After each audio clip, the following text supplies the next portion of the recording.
Representative Nanjaroon. I think just for the sake of like us not like knowing like everyone to just like run through the PO speech procedure would be Okay. better. Okay. Cool. All right. I'm totally down with that. You do have 4 nominees. The first one is Representative Smith, and we'll hear from her now.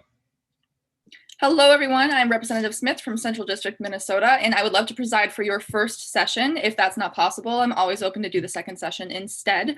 I've been presiding on the national circuit online since this time last year at nationals, and I have not been a huge fan of the whole online format, but we've been able to adjust. I have colored cards, I have paper trail for everything, as well as an online spreadsheet that's shared with you. Robert's rules is all memorized, got NSDA guide pulled up if anything comes up. I love seeing wacky things happen in chamber, and I hope to be able to preside for you for this first session. Thank you so much. Thank you, Representative Smith. Now we will go to, and I'm going to butcher your name again because it was all cut off my screen, but it's not up on my top screen. Naharuha. I can't. Yeah, no problem.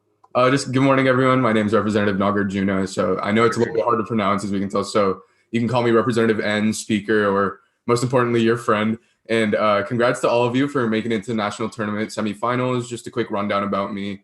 I've presided all over the circuit, tournaments like Glenbrook, Stanford, Yale, and most recently at the TOC. So for this round, we're going to get through it with equity and making sure all of you get in 2 speeches without any issues. I'll send a link to a recency sheet in the chat for your own reference or full disclosure so you can call me out, which I'm sure you won't have to. Well, we're all in for a fun day, and I'm sure all of us and the judges are ready to get started. So I'll wrap things up. And if I'm your PO for either session, I'll get the round done as efficiently and effectively as possible. Thanks, y'all. Thank you, Representative. Next representative in PO elections is Representative Charundu. Hi, everyone. This is Representative Chundru, and ever since we started virtual debate, my coach always actually urged me not to preside, but something in me compelled me to.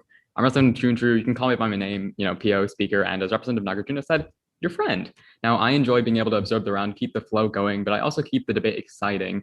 I appeal to the local, state, national level, Glenbrook, TOC, Yale, Emory, up this virtual season, so I know what I'm doing. Give me a chance, and I promise I won't disappoint you. And because it's virtual, I understand that issues may arise, and I know how to handle them, and I'll make sure that we get through it effectively. Please vote me for your presiding officer. Thank you, Representative. The final representative on your ballot is Representative O'Neill.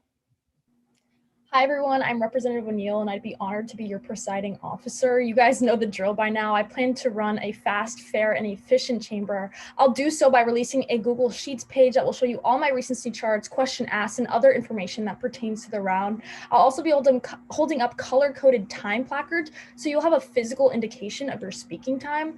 I've been debating almost every weekend of this past year online, and I PO'd at a good majority of them, including Harvard, Emory, and my state finals. That means I have a lot of experience on this online format and understand all the difficulties that arise with it, and I know how to handle them so that we can have the most efficient chamber possible. Overall, I'm so honored to be running as your PO at such a prestigious event, and I congratulate all of you for getting here in the first place. So don't forget, be real and vote O'Neill. Thank you, Representative O'Neill, for that little whatever it was at the end. I'm dropping it in the chat right now. Go ahead and vote.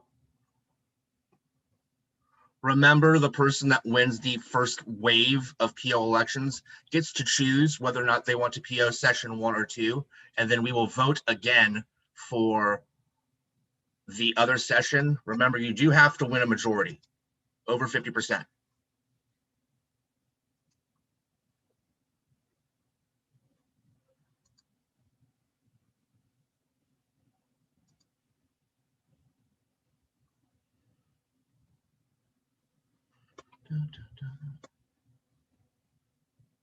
All right, we have one more election for the first wave. Give me just a moment, please.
Link to the second election is up.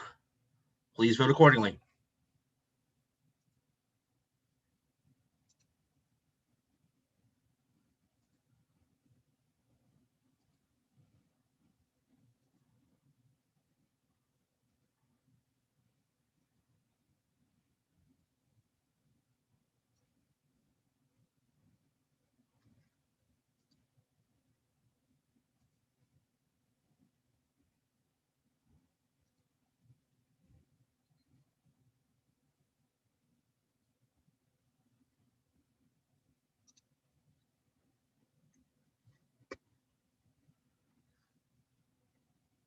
Strange. There is not a majority, but we have to run the exact same election again. Give me a second to get it set up.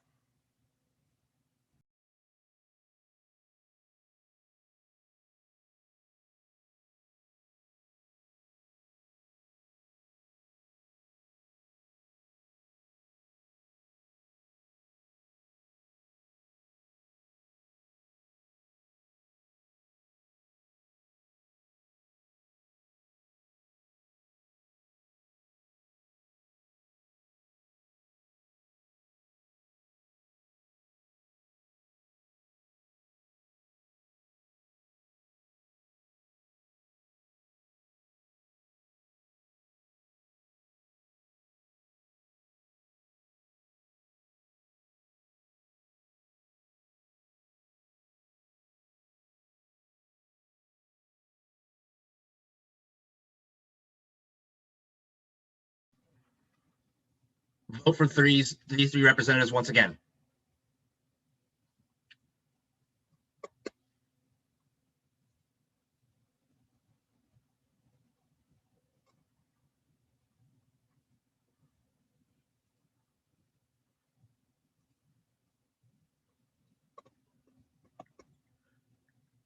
This election was successful. We do have a victor. Representative Smith has won the first wave of PO elections. Representative Smith, what session would you like to preside over? First session, please. The first session? Yep. All right, I'll make a note of that really quick.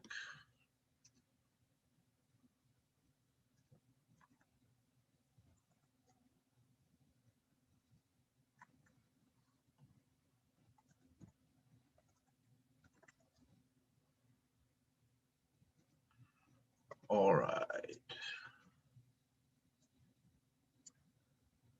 I need to do some tidying up, and I will have the next pull up momentarily.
Link is in the chat. Please vote.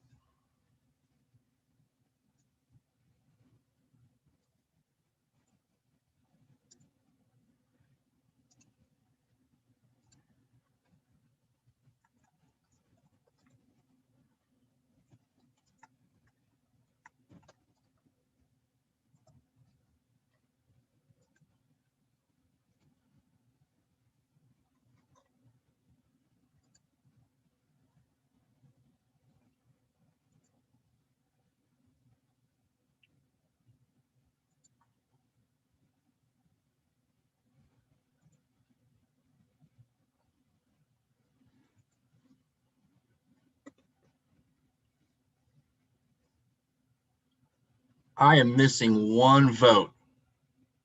If someone else has not voted, please vote.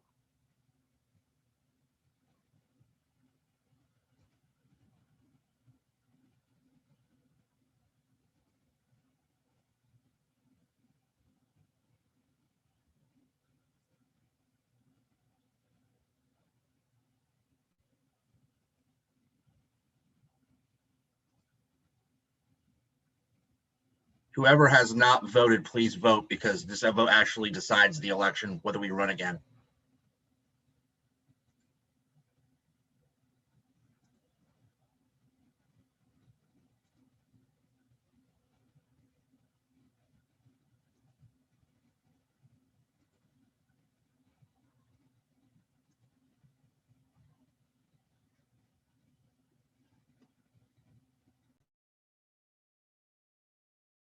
Are you guys all positive you submitted your vote?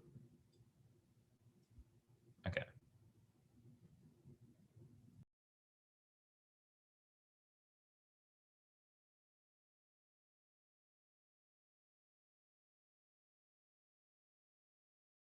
I'm gonna refresh a couple more times. I have 11 votes as of right now. I need 12. If it doesn't happen, we have to vote again.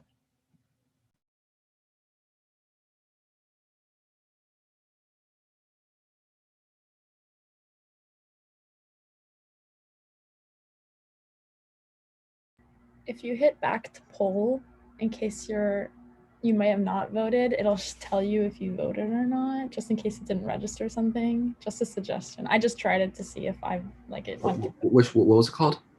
It's called back to poll. When you go to the results section, and at the bottom it says back to poll. So if you already voted and you click and try and enter your vote, it'll tell you you've already voted. But if it says choose an answer, you click on the answer you want, and then when you hit vote, it'll say you already voted. Ah, got it.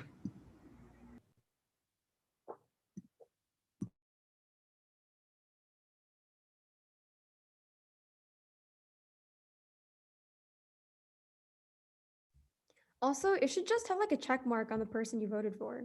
So if you don't see a check mark, you didn't. Oh yeah, that's true too.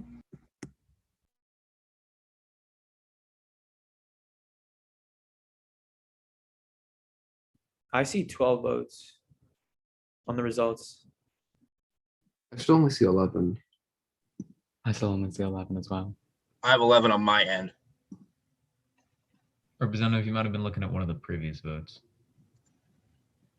Is this PO election 3? 2.1. 2.1. Yeah, you're probably. Okay.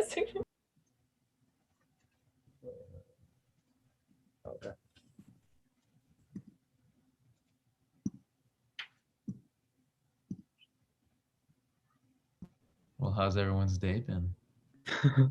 It's been all right. All right, we're gonna make this really easy. We're gonna do this again.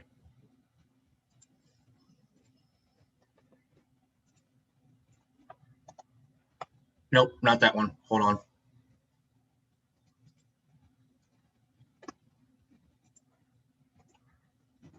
This one.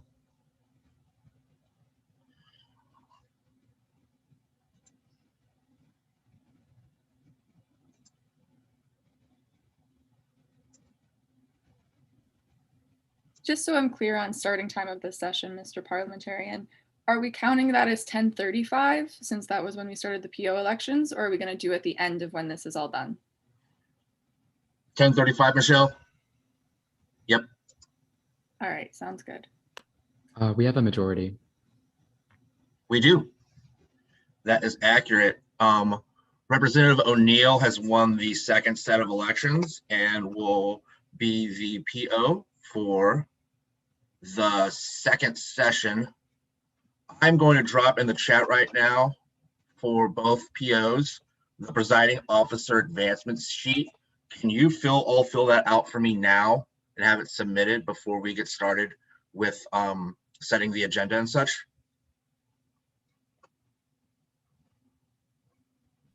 While they're filling that out, can we just like agree like really short recesses from here on out?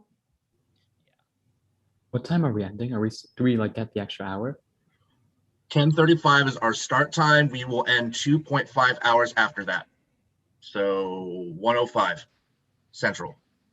I will allow you to add it 5 minutes onto that time if you need to, because PO elections took time. I've already told the tab room that I'm going to give you an extra 5 minutes if you need it. Thank you, Michelle. If the preset recency changed from the original, could we like see that in the chat just so we know what to expect?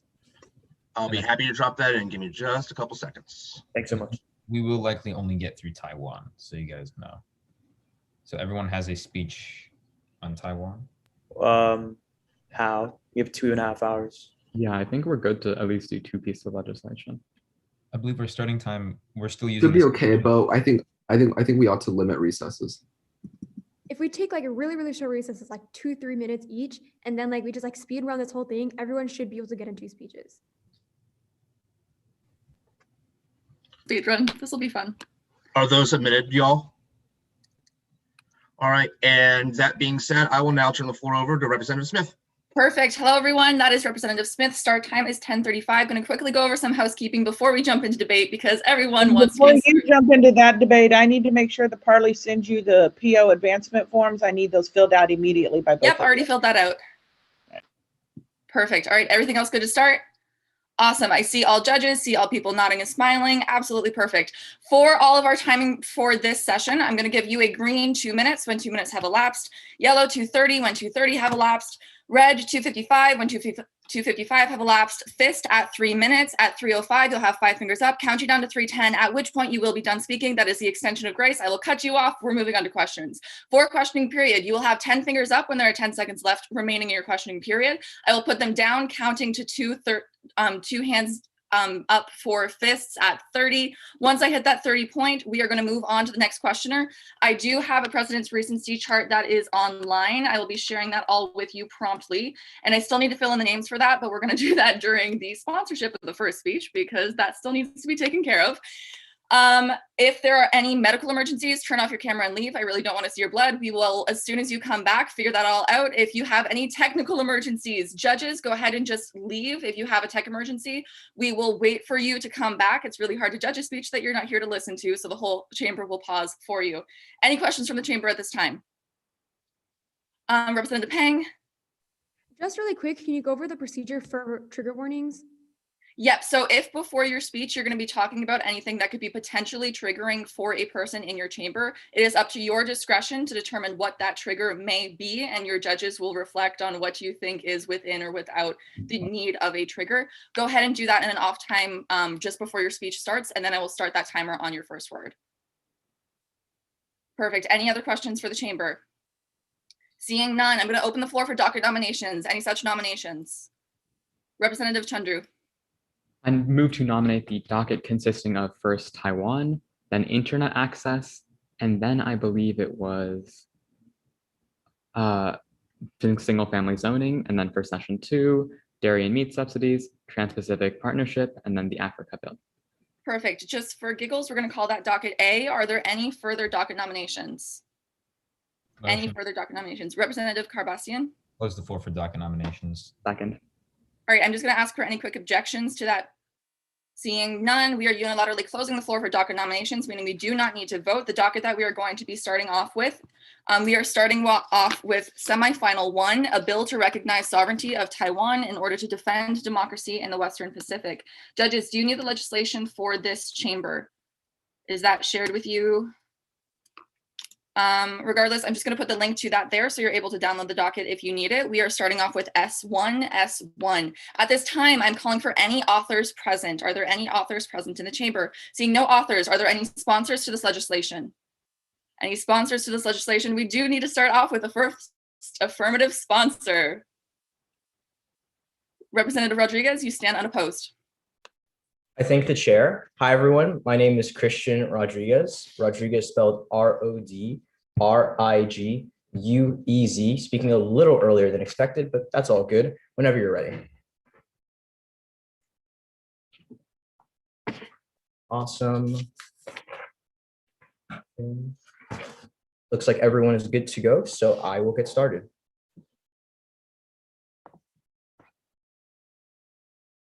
In Taiwan, fear hangs in the air as everyone wonders if they will be the next Hong Kong, if they will be the next democracy China helps fall.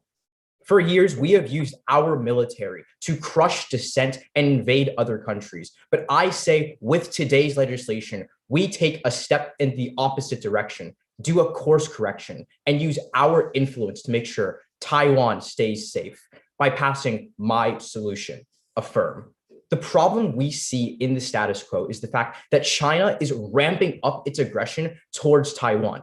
Ben Blanchard from Reuters explains on January 23rd of 2021 that China sent 8 bomber planes and 4 fighter jets into Taiwan's airspace, with Taiwan needing to respond by deploying missiles to monitor the situation. And this is just a drop in the bucket. The average week in Taiwan, where it feels like China is encroaching on their territory every single day. So, what can we do to make sure if Taiwan feels unsafe and the threat of a Chinese invasion is lingering, what we can do? Well, Captain Walker Mills from the U.S. Army Military Review explains in September of 2020 that China's motivation is to adhere to a one China policy, basically reuniting mainland China with Taiwan to make it one nation.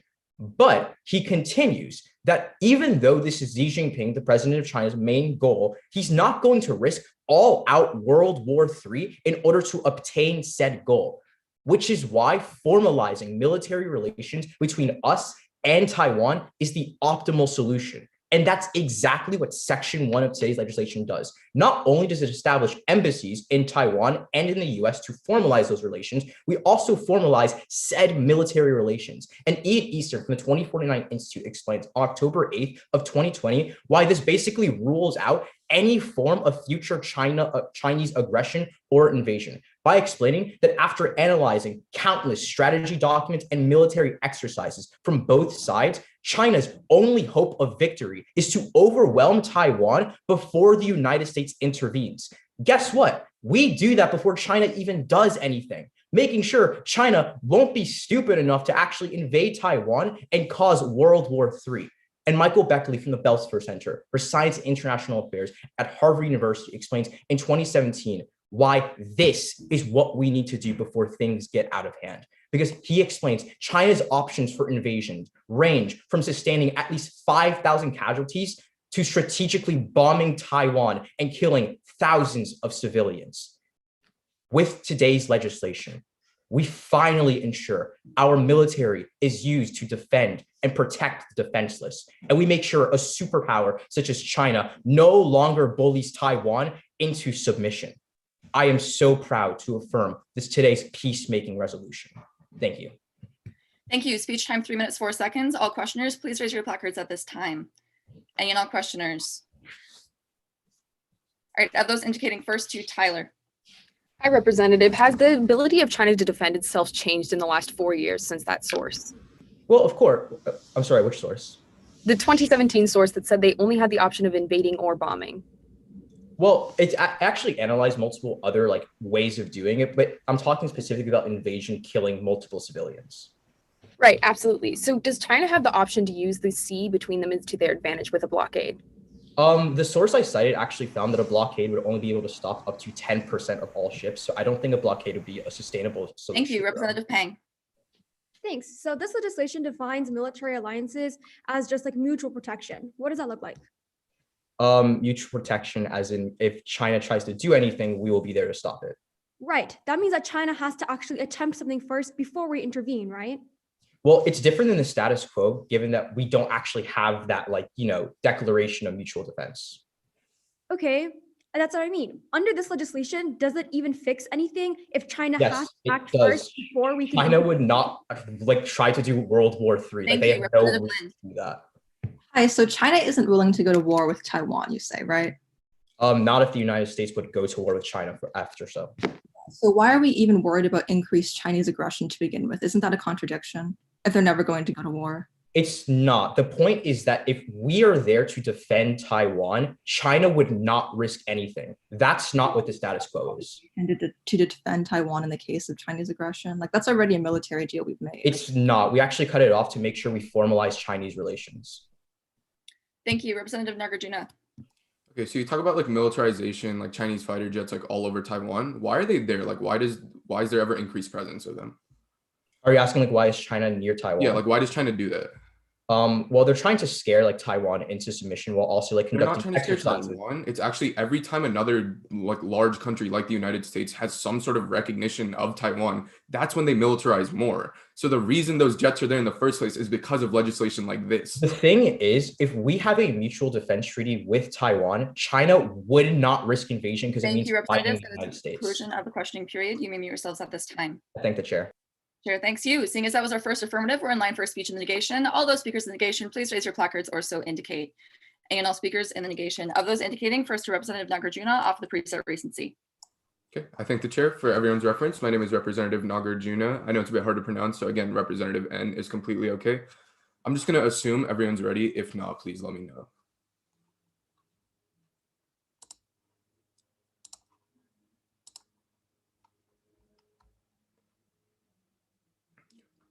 For the past few decades, China's abrupt awakening has been confronted with half-baked and seemingly half-awake policy by this Congress. Because 2 centuries ago, Napoleon warned, "Let China sleep. When she awakes, she will shake the world." While I'm tired of sleepwalking our way through the US-China relationship, this is not how we settle the score. Today's legislation has enormous geopolitical ramifications.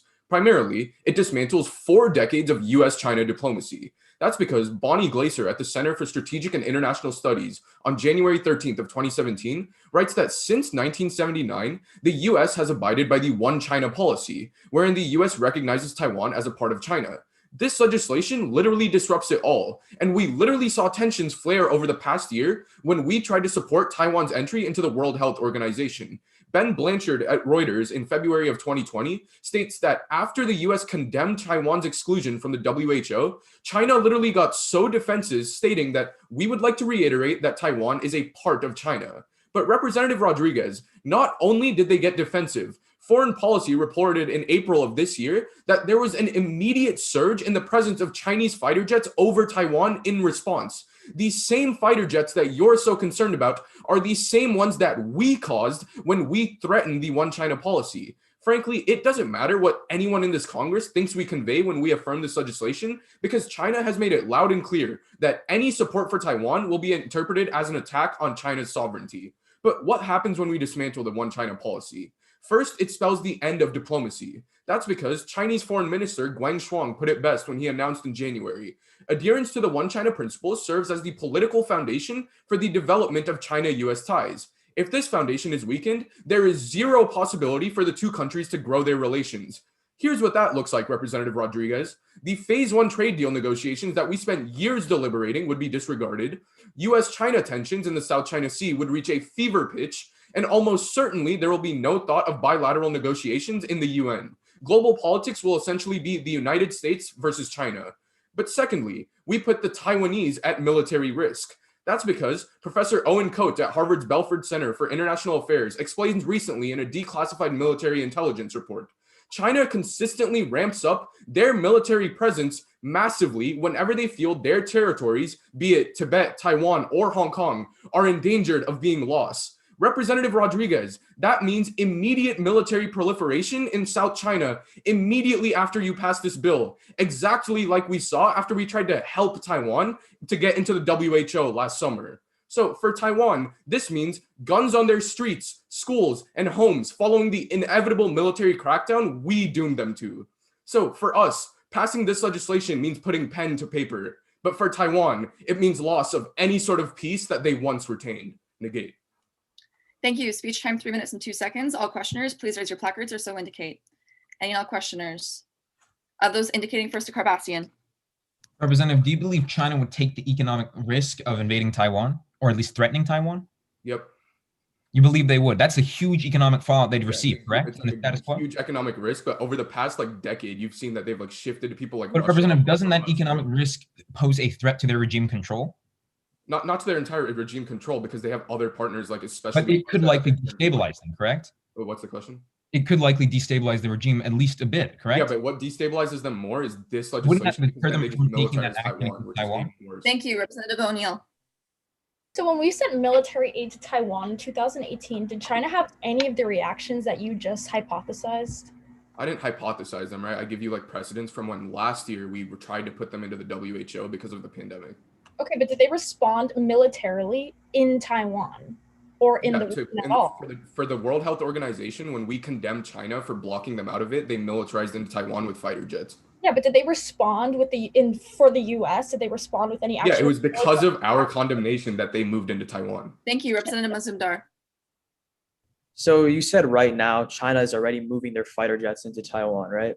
Yeah, like over the last year they have. Okay, and when we pass, they'll continue to ramp up their military presence, right? Yeah, that just exacerbates it even more. All right, so if Chinese retaliation is happening in either world, why don't we just put that aside and work to defend Taiwan? Exactly. What I just told you is one exacerbates the other, right? Like right now it's like fighter jets. It's only a matter of time before do we have a military presence in Taiwan right now? Like this? There's a difference between fighter jets and eventual boots on the ground in their literal like homes, schools, and workplaces, right? Thank you, Representative Hassan Ali. Good morning, Representative. I want to continue off that last line of questioning. As you said, if our relationship is deteriorating in the status quo, but we provide support and recognition, why doesn't that help Taiwan combat these military conflicts? Because just like merely recognizing them as a country and that exacerbates their military if we presence. pass future legislation to further help Taiwan, how is that mutually exclusive? We've been helping Taiwan without recognizing their sovereignty, which is clearly what China likes best. So why not do that? Thank you, Chair Absorbs. All speakers may be muted at this point. I did just get a personal privilege to exit chamber. Go ahead and do so, Mr. Rodriguez. Perfect. All right, everything else is in order. Seeing as that was our first cycle of debate, all cycles here on out will have 2 30-second blocks of questioning, not 4 30 seconds. We are now in line for another speech in the affirmation. Affirmative speakers, please raise your placards or so indicate. Any and all speakers. Of those indicating, first to Guan on preset recency. I thank the chair. I'm going to keep this really quick so I know we're trying to get through as many as possible. I'm Representative Guan, that's spelled G-U-A-N. I'm from the California Coast District, and I'm speaking for the first time in this session on the affirmation of this bill. Can I please get a thumbs up from all my judges and parliamentarian MPO whenever you're ready? Wonderful. Thank you. Thank you.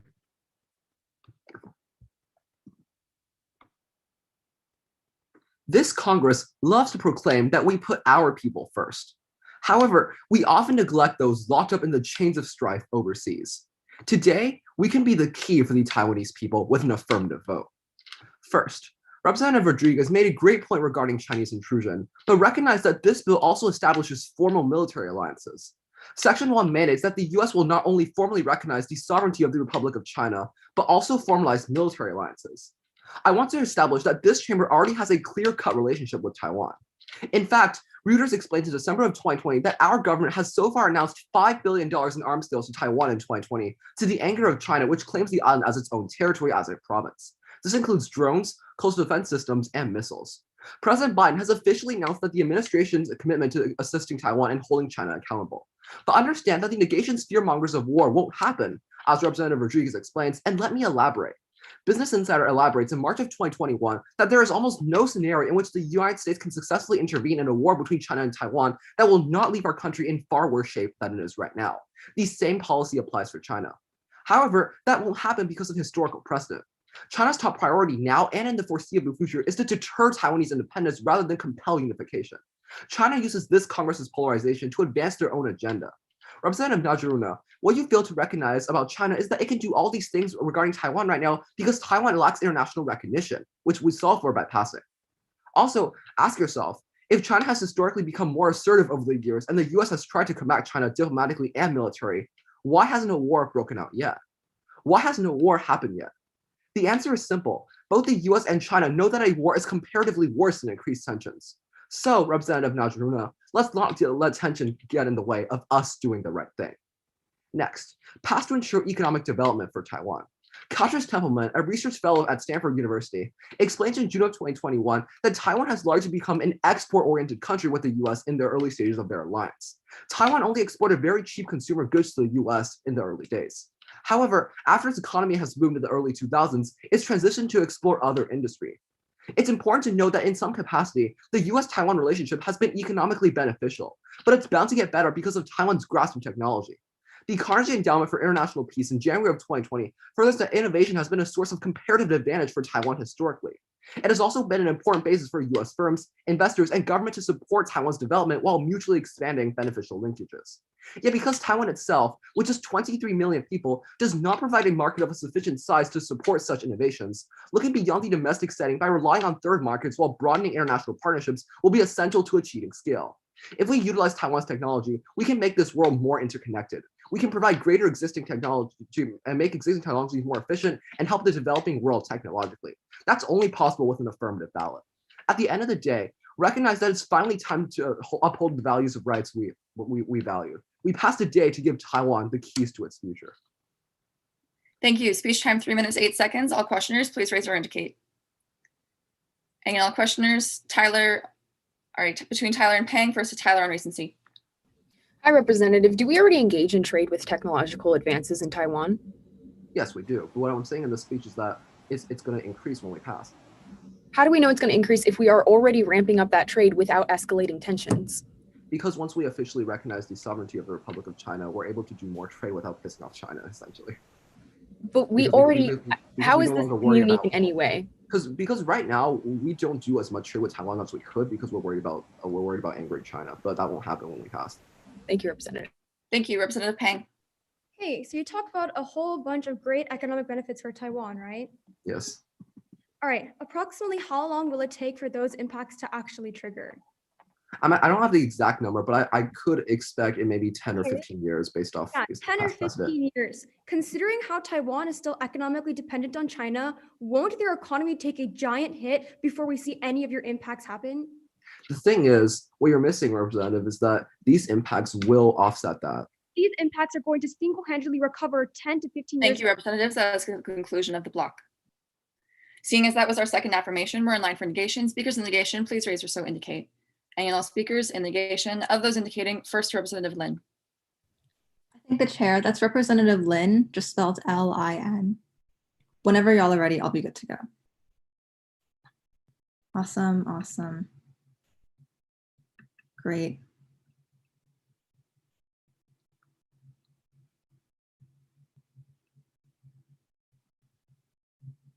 Is my parley ready too? Awesome, thank you.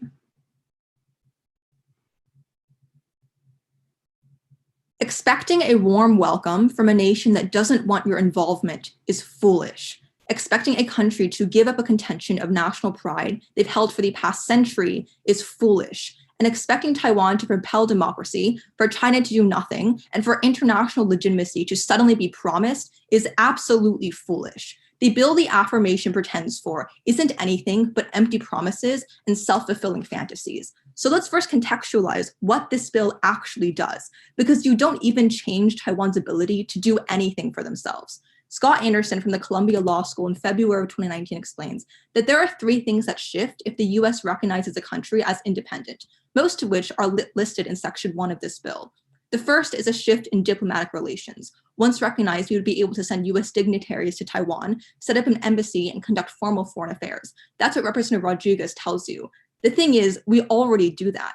The Atlantic in July of 2019 explains that 400 American diplomats operate in the American Institute in Taiwan. And although it's not formally recognized as a US embassy for fear of China, it operates in the exact same way every single one of our foreign embassies does across the globe.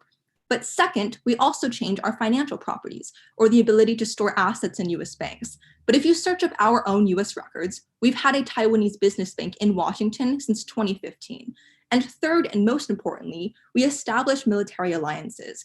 Representative Rodriguez tells us that even though we should be worried about Chinese aggression right now, we don't need to be worried about it once we recognize Taiwan and establish mutual defense. Luckily, by his own logic, that's exactly why you fail. Brookings in January of 2021 explains that we've been sending military aid since 1979 under the Taiwan Relations Act. And the same act also guarantees that we would defend Taiwan in case of an attack and even go to war with them with congressional approval, the same that it would be with any other military alliance. But why is this also important?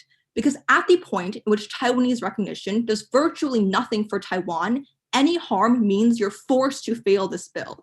Luckily, there's quite a few that we can name. Most of all of the negation representatives so far, like Representative Nagarjuna, have already told you about the impacts of economic retaliation. But here's part of where I agree with the affirmation. I don't think that China is going to go into full-blown war if you recognize Taiwan. But there is a reason why Tsai and her party are pro-status quo, a stance that allows them to advocate for more global status without having their democracy stripped away. It's because they still want to keep free speech in their country. Reuters in December of 2019 explains that China was able to block and censor Hong Kong's internet and access user data during the Hong Kong protests. Media and information after that were severely limited and scarce, and even we didn't know what was happening on the ground inside Hong Kong. Taiwanese officials, as a result, especially when it comes to approaching the subject of independence, are incredibly worried about that happening, because then they don't even have any sort of insight on what's happening within their own populace. But international governments like our own don't know what's happening in Taiwan once that happens. You can't send help, you can't send aid, and you can't be the mutually beneficial alliance that you say you will. That's why you fail. Thank you, Representative. Speech time, 3 minutes, 10 seconds. Rodriguez, go ahead and re-enter at this point. Thank you. All questioners, please raise your placards. First to Chandru. Hi, Representative. So right now, our country is going to do free trade deals with Taiwan. I mean, some of them do like trade with Taiwan. We trade with Right, Taiwan. like 2 of them, but aren't the others scared of China because they don't recognize Taiwan's independence, so they don't do free trade with Taiwan? Trade with Taiwan. Like basically all of the Southeast Asian countries trade with them. We also trade. Representative Lin, if countries are literally scared of China, so they won't do free trade with Taiwan, how are you saying that they do? I don't understand why you're saying this. The countries trade with Taiwan. Right, but are they engaging in free trade agreements? I don't think that a free trade agreement is that necessary, to be honest. Are you sure? It's not necessary to benefit Taiwan? Rodriguez. So let's talk about the Taiwanese Relations Act. Does it actually guarantee mutual defense? It does with congressional approval, which is the same as it would with the military alliance. It also guarantees that we send military aid. I'm pretty sure like the entire point of it is to maintain strategic ambiguity so we don't have to get involved. So if we already have a mutual defense treaty, why would China get mad at this? That's why I'm saying it does nothing except for provoke retaliation because of recognition. No, but there's nothing changing because we already have a mutual defense treaty. Why would they retaliate? Thank you, representatives. Unfortunately, that is the conclusion of the block. You may mute yourselves at this time. Seeing as that was our second cycle, we are now in line for third affirmation. Affirmative speakers, please raise your placards or so indicate. Speakers in the affirmation, of those indicating, first to Representative Chandru. I thank the chair. Hi, everyone. This is Representative Chundru speaking for the first time today, first time this session. Any indication from all of my judges, I'll gladly begin. Just a thumbs up. All right, perfect. If you look around the room, you'll realize that the suit you're wearing was made in Taiwan. The hair gel or the hair products you have, made in Taiwan. Where your furniture was made, Taiwan.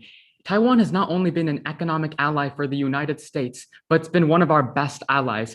Pass this legislation for them. I want to completely disavow the point that we will see military tensions heightened when we pass this legislation as championed by Representative Nagarjuna.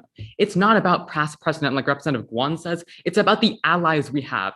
Alexander L. Vuving of The Diplomat on May 6th of 2016 tells us in the South China Sea, the United States has dozens of allies such as Paula, Japan, South Korea, and the Philippines. But this is so important because The Economist tells you in 2019 that another reason why China will not initiate war with the United States over the recognition of Taiwan is because of our NATO agreement. The NATO doctrine states that if one of our nations is attacked, all of our nations are attacked. Representative Nagarjuna, if China were to attack the United States embassies, we'd be putting in Taiwan under Section 3. Not only would the US have the backing of multiple countries in the South China Sea, but they would make enemies of dozens of NATO's nations. So yes, Senator Nagarjuna, China might still take actions, but those actions will be mostly symbolic, as they have been in the past, because they know what war in the United States would mean to them. Devastation. Unless you don't support democracy, you should reconsider your position. Furthermore, I'd like to address Representative Nagarjuna's mention about an economic war. This will simply not happen. Sidney Lang of the South China Morning Post on April 18th of 2021 admits the sanctions and trade war because of China's facing and has faced have put them in a massive economic crisis, and the continuing growing rising population in China is making it so that they don't want to have any more restrictions. If this is already a deterrent, as it would hurt China's economy even more if they were to declare an economic war against the United States or Taiwan. But the World Export Organization tells us that China's largest trading partners are the United States, Hong Kong, Japan, South Korea, Vietnam, and Germany, all of which are NATO allies. So if China tries to attack the United States, every single one of those allies would hurt China. Thus, Senator Nagarjuna, your point has no logical standing, as China would be hurt more than the United States. But Representative Lin talked about how this bill does nothing. That's absolutely false. The Council of Foreign Relations on May 10th of 2021 tells us that because of the vast majority of major nations don't recognize Taiwan's sovereignty, Taiwan is unable to become part of major free trade organizations. When we pass this legislation, we stop this because as one of the leaders of the world, we're making it so that Taiwan has access to free trade organizations to keep their country safe and keep it prospering. As we look at today's round, we realize that negation has done is fearmonger you into thinking we should fail this bill. But as you can see, none of these points have any logical basis. Look around you, representatives. Realize the suit you're wearing was made in Taiwan. Your pillowcase, Taiwan. Bathroom essentials, Taiwan. Now pass for Taiwan. Thank you. Speech time 3 minutes 5 seconds. All questioners, please raise or indicate. And all questioners, of those indicating, first to Representative Lin. Hi. So countries are scared of China, and that's why they won't enter into free trade. No, the whole point is that they don't, because China doesn't recognize Taiwan's sovereignty, they're not entering free trade agreements with China, with the Taiwan. Do you think that China becomes less scary after you pass this bill? Like they still have a stranglehold over all those countries. Right. The point is that the United States is now supporting Taiwan, making it actually so that these other countries will trade with Taiwan. A lot of ways, right? Like even joining the WTO and it's Representative, if the United States officially declares that it's going to support Taiwan, other countries aren't going to be scared. When we officially declare them in support of the WTO, do the other countries rally? Thank you, Representative Nagarjuna. Yeah, so bouncing off of that, have we supported Taiwan in the past, like last year specifically? Yeah. Yeah, so we tried to get them into the WHO, and then China literally militarized. Were they not scared of the NATO then? Right. The whole point is that the fact is that we're actually recognizing their independence, not just allowing them to join. Being a part of the WHO required their sovereignty. That's why it was such a big deal. Representative, when we finally declare their independence, countries aren't going to be scared of trading with Taiwan anymore. No, because the China-NATO relationship is symbiotic, right? They need each other, not just China. No, that's false. China's not part of NATO. You may mute yourselves at this time. I thank the chair.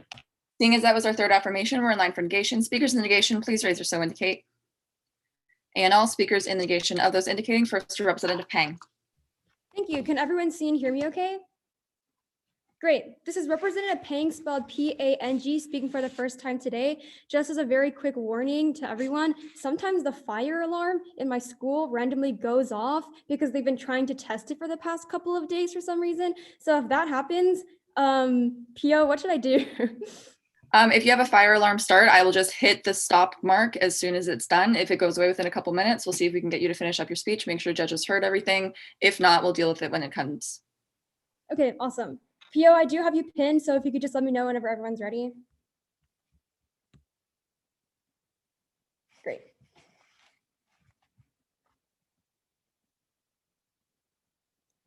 Last year, to help our US soldiers memorize potential threats, our military created decks of playing cards with China's nuclear weapons on them. So, for instance, if I were a soldier playing poker, I could draw the 8 of spades decorated with China's S-300 missile on it. But when the affirmation reshuffles our cards with Taiwan, it takes just one look to realize that it literally stacks the deck against us. Stand with me in the negation. First, because it provokes military retaliation.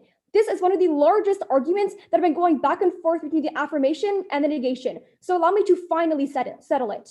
Representative Rodriguez argues that under this legislation with our military alliance, we're going to begin protecting Taiwan. That's not true when he concedes to me in our very first questioning block that we can't do anything until China attempts first. By then, it's too late.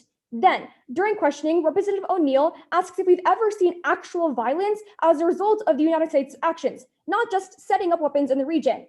To which the answer is yes. As foreign policy finds back in May, as the United States increased support, Chinese Taiwan ship classes increased by over 30%. We're already beginning to see that the main reason why China is already attacking Taiwan isn't because they're afraid of Taiwan, it's because they're afraid of us. If we are the cause, we can't pass this legislation. As the South China Morning Post continues, in last September, when the Taiwanese government ran over 40,000 simulations of what a war with China would look like, there was an average loss of life of 100,000. Even if you buy Representative Rodriguez's analysis on how we're probably not going to go to war, I'm not willing to roll the dice, just look at past precedents. Then, Representative Chunju argues that NATO is going to magically save us, but that isn't true either. As long as China stays away from the US embassies in Taiwan, they can just bomb another Taiwanese small town of civilians, and NATO has no obligation to be their savior. But the second reason why you'll stand with me in the negation is due to the economic backlash that Taiwan faces. As the Global Taiwanese Institute explains, in May of 2020, President Tsai Ing-wen of Taiwan and her party have repeatedly opposed fundamentally changing their relationship with us because they know that they can't face any backlash from China. If they don't even want us to recognize their independence, there's no reason for us to pass this legislation. But this entire debate has been too focused on trade. Allow me to direct your eyes somewhere else. As a 2020 World Investment Report finds, Taiwan is economically dependent on China, not only in terms of trade, but in investment. receiving $8 billion from China within the past year alone. Representative Guan tells you that it'll take 10 to 15 years to see his positive impacts happen. By then, it'll be too late. Don't worry about trade, worry about investment. Fail this legislation before we're given the losing hand. Thank you, Representative. Speech time 3 flat. All questioners, please raise your placards at this time. Of those indicating, first to Representative Guan. I thank the chair. So, hi, Representative, great speech. So, why do you think China can get away with just invading Taiwanese sovereignty, putting fighter planes over their airspace in the status quo? Why do you think they can do that? Because no one recognizes them as independent. Exactly. So, don't we solve for that when we pass? No, because NATO doesn't recognize them as independent, even if we pass this legislation. So that doesn't mean that they're going to come to Taiwan's. Representative, you understand how powerful our recognition is, right? Sure. Even then, that's only going to cause military retaliation because it requires China to attack first before we can actually. Representative Karbasian. Representative, do China and Taiwan not have a lucrative economic relationship in the status quo? They do. Okay, so would China risk that relationship by making any threatening moves towards Taiwan or the United States? Right. As I just told you in my speech, we shouldn't be worried just about trade, rather investment. China invests in Taiwan a lot of the time without getting any returns back. But Representative, if that investment would deter China from making those moves, shouldn't it be number one on our list? No, I just told you that China doesn't always get returns from those investments. They have nothing to lose, that they simply want to cut it off. Thank you. You may be muted at this time. Seeing as that was our third cycle, we're in line for fourth affirmation. Affirmative speakers, please raise your placards. Representative Hassan, you stand unopposed. I thank the chair. Hello, everyone. That is Representative Hassan Ali speaking for the first time in today's legislative session on the affirmation.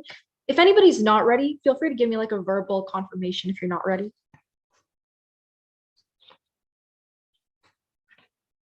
Okay, I don't hear anything, so I'll get started. The Washington Post's motto is democracy dies in darkness. I disagree.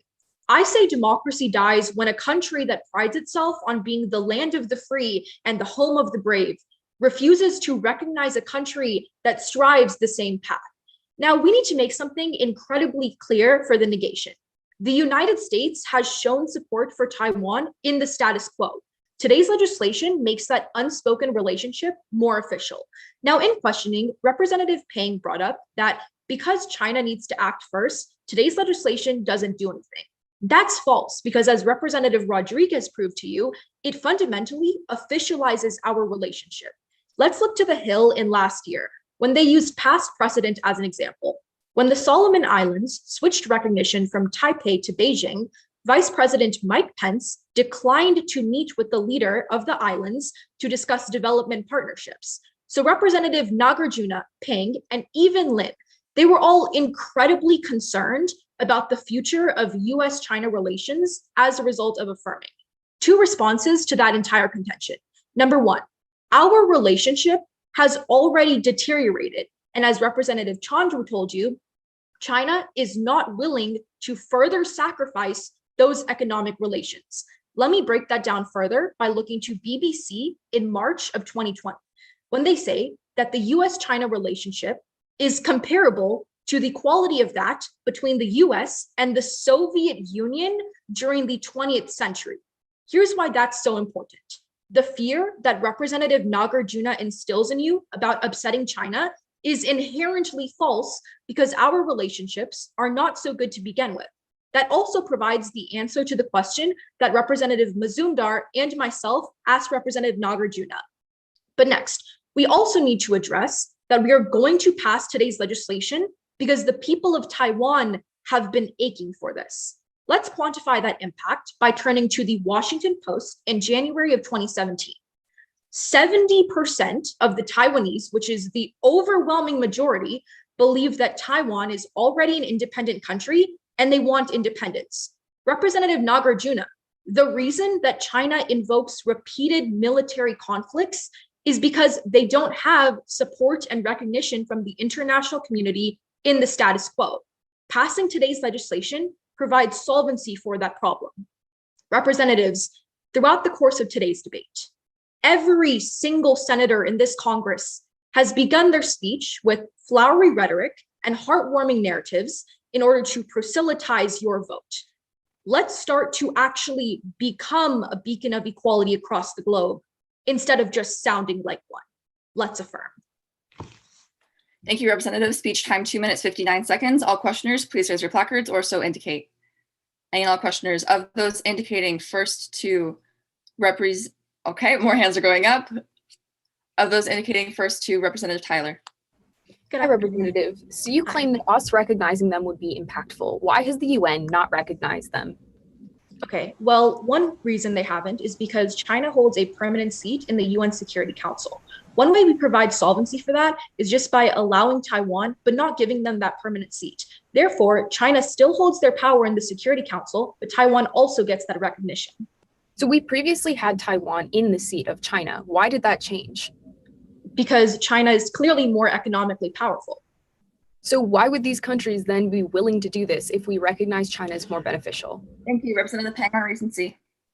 Thank you. Who's the president of Taiwan? I'm sure you could tell me. I don't have the name off the top of my head. President Tsai Ing-wen. Has she ever asked us to recognize her country's independence? Well, I think as the United States, we pride ourselves on listening to the people. Okay. I proved in my speech. Has she ever rejected us? Has she ever rejected us recognizing her independence? So I proved in my speech that over 70% of the Taiwanese want this independence. Can an average Taiwanese citizen weigh the impacts of independence? Yes, because they have ached for it for so incredibly long. Thank you, representatives. You may mute yourselves at this time. I thank the chair. Chair thanks you. There was a point of personal privilege to enter. Go ahead and do so. Perfect. Everyone is back. All right. We are in line for our fourth speech in negation. Negative speakers, please raise your placards or so indicate. Any all speakers in the negation? Representative Tyler, you stand unopposed. I thank the chair for the judges. That is Tyler, spelled Tyler. This is my first time speaking this legislative session. If I could get some sort of indication when you're ready to go so I don't get going without you, that would be great. Awesome. And I assume the PO is always ready.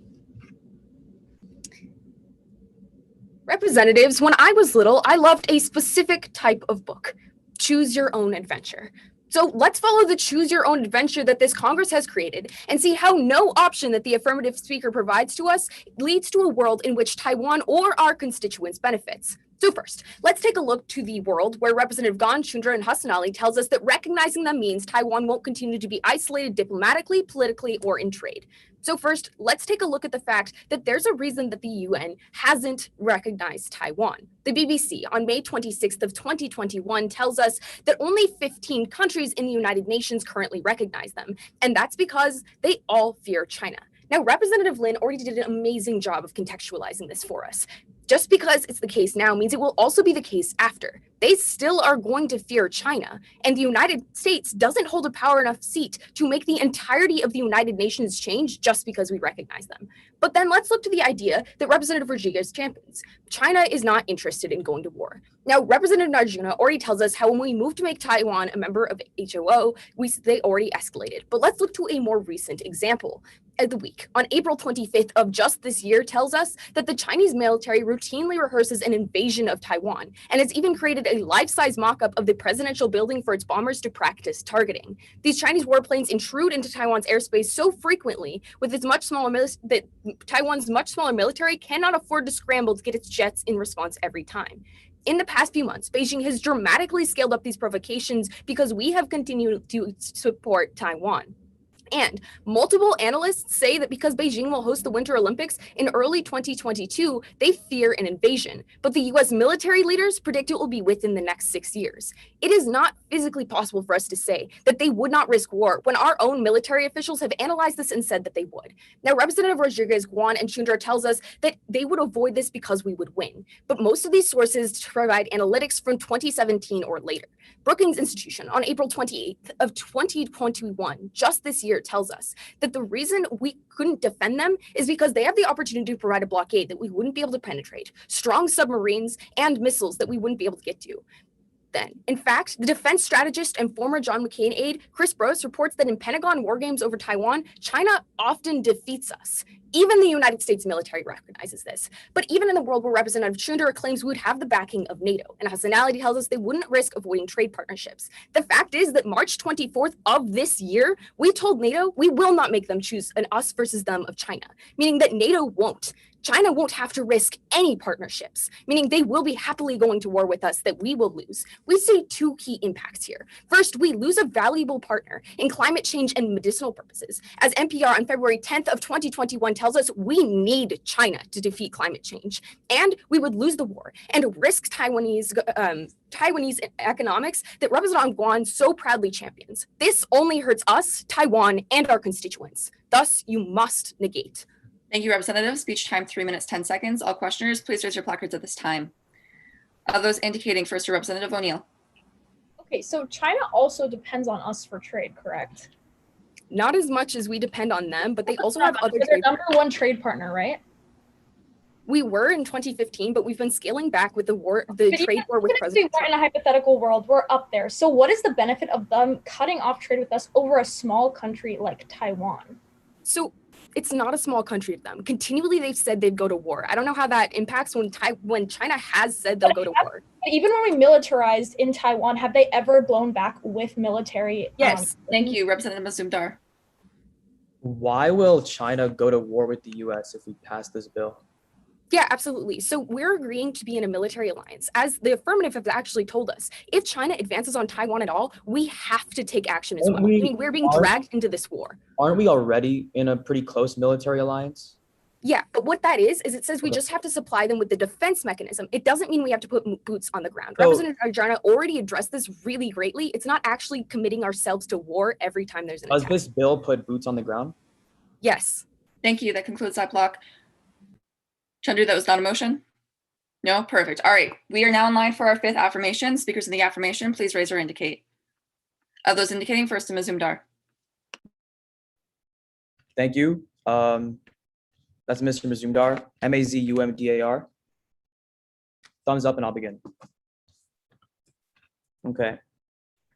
Great. Just gonna pin the PO and we'll get started. All right.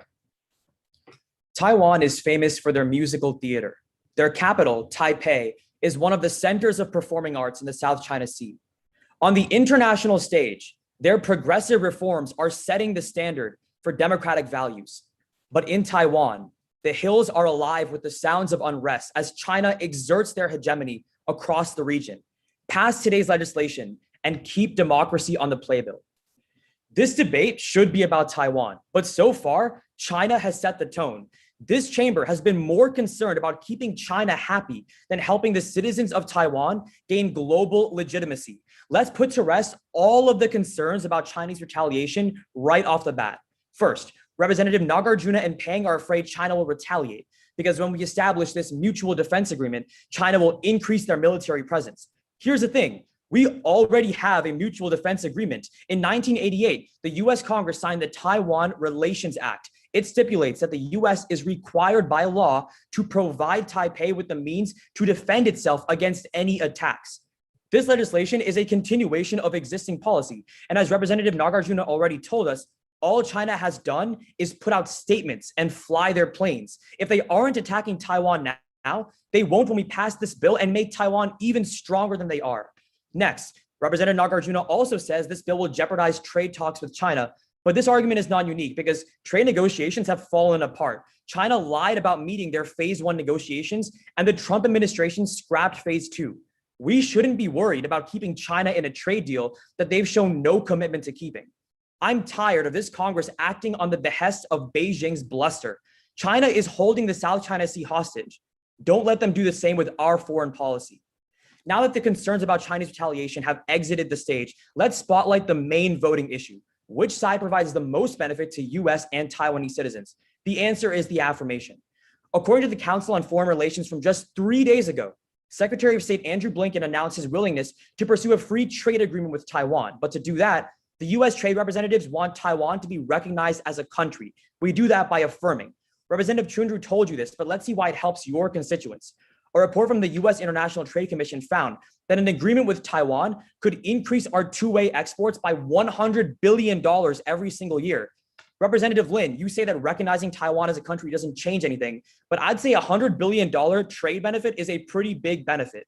Representative Pang, you say that we should pass this bill And no, Representative Peng says that we should fail this bill because it'll make Taiwan more dependent on China. If we affirm it, we'll strengthen our economic ties and move them away from that hegemony. And Representative Tyler, you say we should fail this bill because other countries are scared of China and we can't convince them otherwise. But since when do we vote on bills based on the anxieties of other nations, especially when this one brings in billions for our people and protects Taiwan even further? There are 3 acts in today's debate: baseless fears about Chinese retaliation, a dose of reality, but the last relies on you. Act in the affirmation and support our allies. Thank you. Thank you, Representative. Speech time 3 minutes, 10 seconds. All questioners, please raise your placards or so indicate. All right, all are up. Of those indicating, this questioning period does go first to Representative Nagarjuna. Okay, so is there a difference between a mutual defense agreement and like sovereignty of a country? Yes, sovereignty means we can enter a free trade agreement and get hundreds of billions exactly of right. So the one China policy is predicated upon sovereignty, not a mutual defense agreement, which we already have, like you said. Right. So, and the one China policy is what predicates boots on ground for China and Taiwan. When we violate that, that's when it becomes more than just statements and fighter jets and flying their planes, like you tell us. But you're forgetting that this bill also puts the U.S. military in Taiwan, meaning now when they attack Taiwan, you already send the military aid, right? It's just not this. So you want the war? Thank you, O'Neill, on precedence. Okay, so haven't recent sanctions on Chinese companies and China in general because of Uyghur treatment led them to have a more central domesticated market? Yes. Okay, so we're already seeing that China is able to produce for themselves under the status quo without US reliance, and they're increasingly doing so. So who's to say that they can't just cut us off? I'm saying that they can, but what does that have to do with this legislation? So if we create a military alliance with Taiwan and China cuts us off, won't that have detrimental effects? Thank you, Representatives. That does conclude that block. You may mute yourselves at this time. Seeing as that was our 5th affirmation, we're in line for 5th negation. Speakers in negation, please raise your placards or so indicate. Any and all speakers in the negation? All right, seeing none, the chair is forced to move on to breaking cycle, moving on to the affirmation. Any and all speakers in the affirmation? To O'Neill, off of recency. I think the chair for the judges, that is Representative O'Neill, speaking on the affirmation of this piece of legislation. I'll take a verbal indication that you're not ready just so we can move as fast as possible, and I'll give a couple seconds for that. Okay, it sounds like we're good. All right, I'll go ahead and begin, and I will be timing myself for all clarification. My timer. Okay, there's the PO. The first thing you learn in elementary school is to, well, write your name at the top of the paper. However, under the status quo, Taiwan has no assurance as to what name they will be writing at the top of their exam. It is time we become the world's teacher and give Taiwan the ability to write their name at the top of the paper. Taiwan, free from China.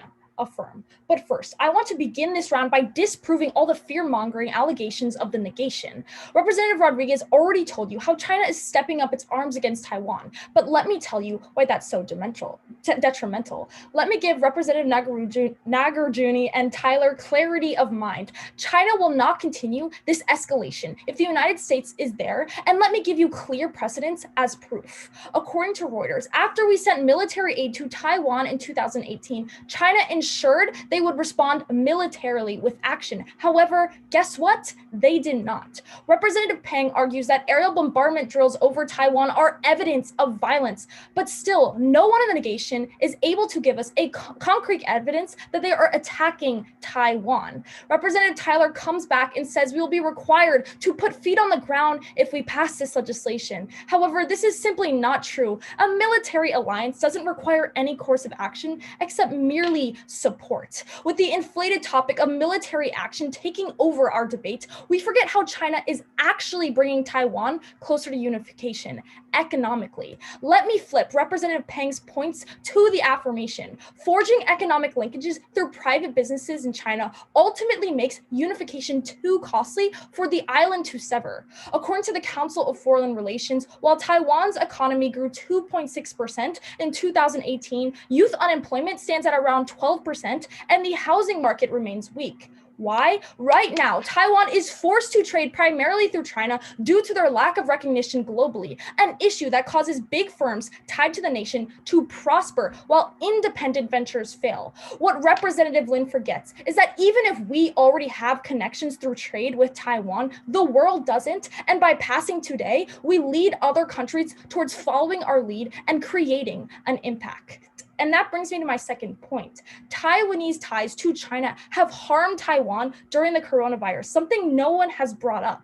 According to Taiwan's Minister of Foreign Affairs, Joseph Wu, flights to Taiwan were canceled based on information that grouped Taiwan as a part of China, leading them to lose millions in revenue, according to BBC, even though they only had 7 deaths. Representative Narduna wants to discuss the WHO, but let's discuss the WHO's choice to exclude Taiwan because of this lack of recognition, and show that right now, with the new strains of the virus showing up, they are unable to get critical information that can save their citizens. Senators, it's time that we hand Taiwan to the pen so that they can write their name at the top of their exam and be able to have a voice for themselves, free from China. Thank you. Speech time, 3 minutes, 6 seconds. All questioners, please raise or indicate. Any and all questioners, of those indicating, first to Representative Hassan. Hi, Representative. So keep in mind that I'm on your side. But in the status quo, do these censorship laws in China impact the Taiwanese people? Yes. Okay, but then how does an affirmative ballot directly impact that? Okay, so what happens is when you pass an affirmative ballot today, the rest of the world is going to follow because of the United States influence, which means they're going to recognize Taiwan and be able to form trading partnerships that haven't. I agree, So but I also want to. Let me finish. When that happens, China is not able to have the control that their private enterprises have had over Taiwan. Thank you, Representative Lin, on precedence. Hi, so apparently US influence is really strong, right? Of course. In that case, how come when we both agree that the US trades with Taiwan, other countries don't, if our influence is that strong? Because we don't recognize Taiwan as an independent nation. If we don't recognize Taiwan and we're doing this sort of backhanded trading, other countries are not going to take the bold initiative to openly do trade because they don't have the same defense that we would have in that situation. Backhanded, right? Like, we're showing that we economically support Taiwan. Other countries haven't followed suit. Well, not necessarily, because we don't even recognize the representatives. That is the conclusion of the block. Seeing as that was our 6th in the affirmation, we're in line for our 5th in negation as we did break cycle. Any and all speakers in the negation, please raise your placards at this time. Calling once again, any and all speakers in the negation. All right, seeing none, the chair is forced once again to break cycle. Moving on to speakers in the affirmation. Speakers in the affirmation, please raise your placard. Representative Karbasian, you stand unopposed. I thank the chair, that is Representative Karbasian. Judges, I do apologize for this being the 3rd out of cycle AF, but I do hope you found my points refreshing. Just give me a signal if you're not ready. Otherwise, I will begin once I have my timer up. Wait just 1 second. Judge White, are you all good? Perfect. Good to go. The central theme of the negations argument is that today's legislation will provoke China for an invasion and possibly a war. But when we set aside all of the rhetoric, we can see that for economic and diplomatic reasons, this idea falls flat in reality. First, allow me to distance myself from those on my own side. Representative Rodriguez, you do affirm, but not for the reasons you think, as even in the status quo, China would never dare to invade Taiwan. And Representative Hassan Ali, Representative Guan, Representative Mazdumar, the point of today's bill is not to defend Taiwan in case of conflict. It is to prevent conflict altogether. So firstly, economic reasons. All those on my sides, Representative Guan, Hassan Ali, and Mazdumar, have discussed the Taiwanese-US relationship, but failed to recognize that Taiwan also has a relationship with China. Representative O'Neill mentioned this, but allow me to elaborate. The Council on Foreign Relations in 2020 states that Taiwan is one of the biggest investors in China, with trade between the two totaling $150 billion in 2018. And as the 2020 World Investment Report, investments increased by 100 billion right after, spurring much of the lucrative Chinese-Taiwan trade relationship that we see. Skeptical Representative Nagarjana, let's look at the precedent. As Nikki Asia writes in 2020, that the number of companies with regional headquarters in Hong Kong dropped 2.4% last year, with foreign exodus high in the financial sector. In a Chinese-controlled Taiwan, if they threaten invasion, this number is threatened because any annexation would scare away foreign investments in Taiwan. So, Essentially, when China makes imperialistic moves, considering Taiwan's stake in the Chinese economy, the last thing they'd want to do is annex or threaten annexation, something every affirmation and negation speaker has ignored thus far. Representative Nargijana, even if we pass, China won't be shaking the world. Representative Lin, Representative Peng, Taiwan won't be at any more risk by passing than in the status quo. In fact, we deter China from taking any more action, as Representative Chandra mentioned, but also due to the economic fallout from the majority of these companies that have investments in China. The CCP is out for power, and power is achieved through the dollar. They won't risk that, affirm. Secondly, diplomatic. Any kind of CCP interference in Taiwan would hinder their international and domestic standing, threatening regime control, something everyone has ignored thus far. Michael Fuchs of the Center for American Progress in June 2019 says that the CCP's top goal is to maintain power, and it lives in a constant fear of its legitimacy. So if China were to retaliate against Taiwan, even symbolically, Representative Nargijana, Representative Peng, it would tarnish their standing in the international community. But if you don't believe me, look to Hong Kong. As The Atlantic reports that in the wake of the Hong Kong protest suppression and backlash, Beijing is expanding its propaganda efforts. So Beijing realizes they lose the public opinion battle when they make these types of moves, as in Taiwan. So if China were to attack or threaten attack in Taiwan, invading a long-standing democratic country that has been independent for decades, they would entirely lose legitimacy because their power lies in not only the dollar, but in public opinion. The CCP is wary of that risk, and that is why you affirm today's bill. Thank you, Representative. Speech time 3 minutes, 3 seconds. All questioners, please raise or indicate. Any and all questioners? Of those raising and those who are additionally raising, first to Representative Mazumdar. So I agree with you. China won't attack Taiwan, but what's stopping them from sanctioning them and ruining their economy? So as I told you, in the status quo, Taiwan is one of the biggest investors in China. China is not going to risk that economic fallout by sanctioning them. But the effect of a sanction on Taiwan would affect them a lot more than China. So even if it's a small tariff. That is fair, but you have to imagine the economic fallout that China would have to risk by passing those sanctions. You're completely ignoring that, right? But like I said, Taiwan has billions of dollars invested in China. But 80% of Taiwan's economy depends on China. Thank you, Representative Rodriguez. So let's bounce off that last line of questioning. When we had a trade war with China, like, was China able to sustain itself? They were able to stand stuff, but they did suffer losses. Right. So if the same would happen with Taiwan and Taiwan would be hurt a lot more, why wouldn't they be able to sustain such a trade war? Because Taiwan has U.S. backing. It has the backing of many countries around the world. 15 countries in the United Nations recognize them as. Would we be able to like just snap our fingers and like fill in the gap that China leaves? By passing today's bill, yes. We would increase our relations with Taiwan. That's inevitably going to lead to more economic trade. Thank you, representatives. That does conclude that block. Representative Chandru, is that a motion? State that. Previous question. Does that motion have a second? Move previous question does require 2/3 majority to pass. All those wishing to move previous, please raise your placards at this time. That is unanimous. We are moving previous question on this legislation, which means we are now in line to vote. We are voting on S1, a bill to recognize the sovereignty of Taiwan in order to defend democracy in the Western Pacific. All those wishing to pass today's legislation, please raise your placards and put them down when I state your name. 1, O'Neill. 2, Mazumdar. 3, Hassan Ali. 4, Chandru. 5, Rodriguez. 6, Guan. 7, Karsaban. All right, all those wishing to fail, please raise your placards at this time. 1, Pang. 2, Lin. 3, Tyler. 4, Nagarjuna. Any all abstentions? There should be none. Seeing none, on a vote from 7 to 4 to 0, this legislation does pass. At this time, I'd like to entertain a motion for a 9-minute recess. I think that's all that we can fit to get everyone with a second speech. Do I have a so moved? Perfect. Does that motion have a second?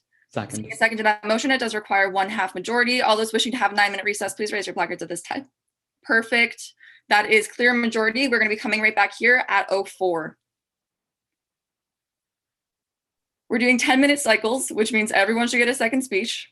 Keep in mind, we want to keep all the procedural stuff as small as possible. So once you come up, please have your placards, everything in order, speech up on your computer, whatever it is that you need to start speaking, just go ahead and do so as soon as you're called.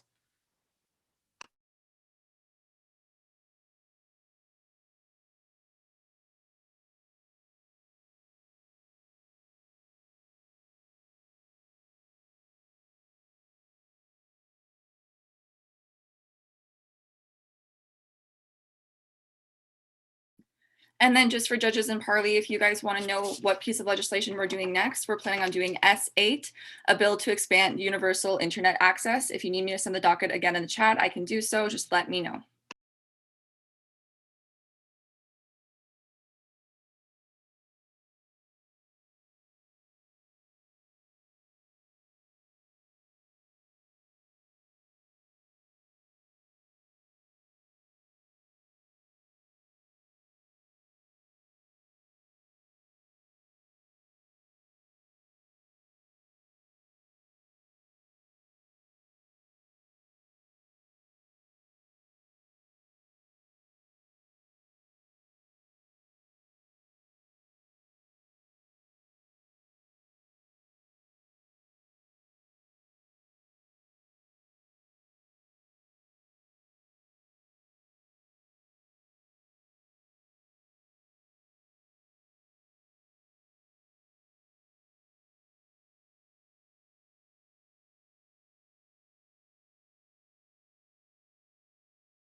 I don't know who that would even be. Hello, Andrew. Why is this even happening right now? Probably someone trying to sell me solar. I know. You know what? Not right now, thanks.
We have just about 2 minutes left in the recess. If there are any last minute things you should be doing, go ahead and do so now. We'll be turning cameras back on at 12:04 Central. Or earlier. Up to you.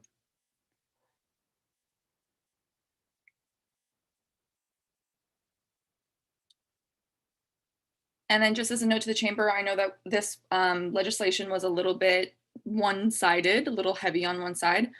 So if you want to do informal splits, I'm gonna ask you to do that now, not after the recess has ended.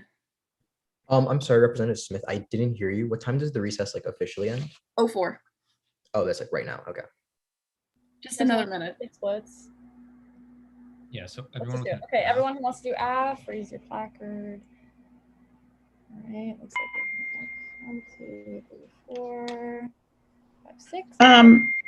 Sorry to interrupt, but I need to address the chamber for a minute. I did confirmation that your second session will now begin at 2:30 Central Time, or your check-in is at 2:30 Central Time, and the session will begin at 3 o'clock Central Time. So that's a 30-minute pushback, so that you're all aware. Okay, next. Actually, I think it's pretty even. I think we're fine. We're just to be sure.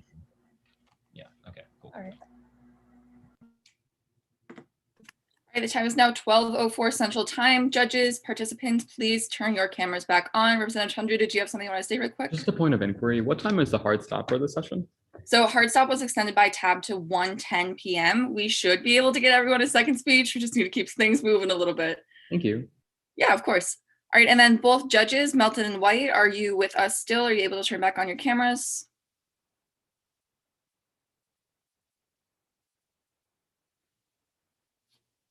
Perfect. And then Judge White. Perfect. All right, looks like everything is in order. We are in line to start debate on our next piece of legislation, S8, a bill to expand universal internet access. Is there an author present? Is there an author? Seeing no author, is there a sponsor present?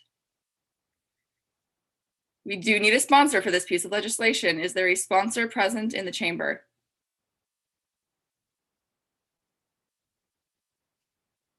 Motion. State that. For a brief 1 minute in-house recess. Does that motion have a second? We're going to take majority on that. Go ahead. So I really don't want to give 2 sponsorships, but if no one else has one, I can try to whip one up.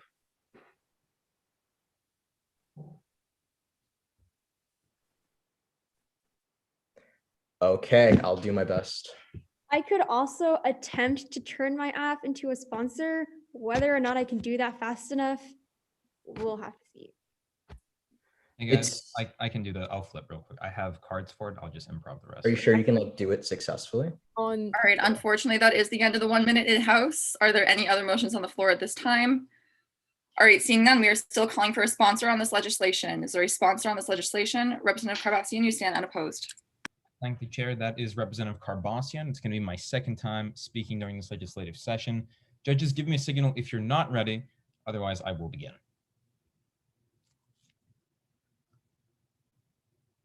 There are 2 things that are of vital importance to our constituents: their education and their income. This bill protects both of those. In fact, it benefits them in the status quo, which is why you must pass. Firstly, you pass because it would help them with their education. As when people have an increased access to internet connections and broadband services, they will have a better education overall. As Jonathan Sallet of the Brookings Institution reported in March of 2017, that Americans who lack access to broadband services, examples, more rural, more middle income, or people who are less likely to have attended college, 58% of rural census blocks did not have a fixed broadband service provider offering broadband speeds that are high enough to use an educational website or to take online courses. Essentially, what he's saying is that those constituents who suffer the most are rural constituents, our lower income constituents. Even those who live in the cities may not have access to vital internet resources they need to further their education. The negation will likely ignore this point, but representatives, you must understand it is of vital importance. Education is the future of our country. It's what this country is built on. And this Congress should not be standing in the way of anything that inhibits that future. Secondly, today's bill would help the economy and the taxpayer. Because today's bill establishes private public-private partnerships, the cooperation between the federal government and private corporations gives us the best of both worlds. David Turek of the Beacon Hill Institute reports that our findings show that in the short run, every dollar of new infrastructure investment made possible by these relationships will add $2.80 to the US economy. That is almost a 300% return on investment. He continues that at the same time, taxpayers save nearly 25% over the life of these projects compared to traditional building methods, while these projects are delivered on time with guaranteed long-term performance. So we see multiple benefits there. Our economy receives an enormous return on investment. Make no mistake, representatives, what today's bill proposes is infrastructure that helps our rural communities, as I mentioned earlier, and not just our rural communities, but every single one of our constituents. Every dollar we invest through today's bill would result in something like $2.80 being added to the US economy per dollar. That is an amazing investment, and there's no reason we should not pass today's bill. Secondly, like I showed you in my evidence, taxpayers would save money because when we cooperate with private institutions, the government doesn't have single-handed control of those projects, meaning it's less likely that we'd waste money as those private corporations want to get it done as efficiently as possible because they have more of a priority of saving money. For those reasons, I urge you to affirm today's bill. For America's educational system, I urge you to affirm today's bill. For our economy, I urge you to affirm today's bill. Thank you. Speech time, 3 minutes, 1 second. All questioners, please raise or indicate. And all questioners. First, Representative Chandru. Hi, Representative. So right now, are we stipulating that these these private public corporations have to actually expand broadband in rural areas? Well, that's the entire point of the bill. Right. Where does it say that in any part of the legislation? Can you point it? I'm not going to pull up the legislation now, but I'm pretty sure that I can tell you nothing. None of these actually stipulate. The goal of the bill is very clear. We're going to be cooperating with private companies to So, establish. Representative, why in the status quo are these companies not actually expanding to rural areas? They don't make money off of them. But the right. point So then, why would they under this legislation? We have an economic return when the government and these corporations invest. Why would? Thank you, Representative Rodriguez. So has there been any past pieces of legislation that we have passed that worked on expanding rural broadband with? I assume you will tell me. Yeah, in 2009, we passed a stimulus bill to try to expand rural infrastructure. Are you familiar with that? I'm not familiar with that, although it's understandable given the recession at the time. Yeah, the problem is our actual plans ended up them simply duplicating infrastructure that already existed. Representative, let me ask you this. Did that plan include cooperation with these private corporations? That is the exact way of enforcement. So my question is, how do we have any oversight? Thank you, Representative O'Neill. Okay, so you say to yourself that private companies aren't going to rural areas because they're not driving a profit, which leads a lot of rural areas to form their own energy publicly funded sources. So under this legislation, we're preventing that by only going through. Representative, I seriously doubt that every rural area in the United States has an established. Not every single area, but for some places it makes more financial sense. So what's the point of passing legislation that prevents that from happening? That for those areas who already don't have that internet connection, but does it make sense to have these private companies go in there and charge exorbitantly high prices to make up for the problem? Thank you, Representatives. There is one remaining block in this questioning period. Are there any representatives wishing to take it? Of those indicating, this does go first to Representative Tyler. Hi, Representatives. This is a 10-year project. You say they'll get the returns after it's established. What's to incentivize them to continue through all 10 years? The returns. The 300% return I mentioned in my speech is what would incentivize us to continue that. Right, but that's 10 years out, right? How long does it take after they establish this broadband? I would seriously doubt that we wouldn't see any benefit in those 10 years. We definitely would. There's no guarantee that we'd have to wait 3 decades, for example, to see that return on investment. Once that infrastructure is up and running, we'd see it. Chair absorbs remaining time. Speakers may be muted. Seeing as that was our first speech in the affirmation, we're in line for first negation. All negative speakers, please raise your placards or so indicate. Any and all speakers in negation between O'Neill and Tyler. That does go first to Representative Tyler on recency.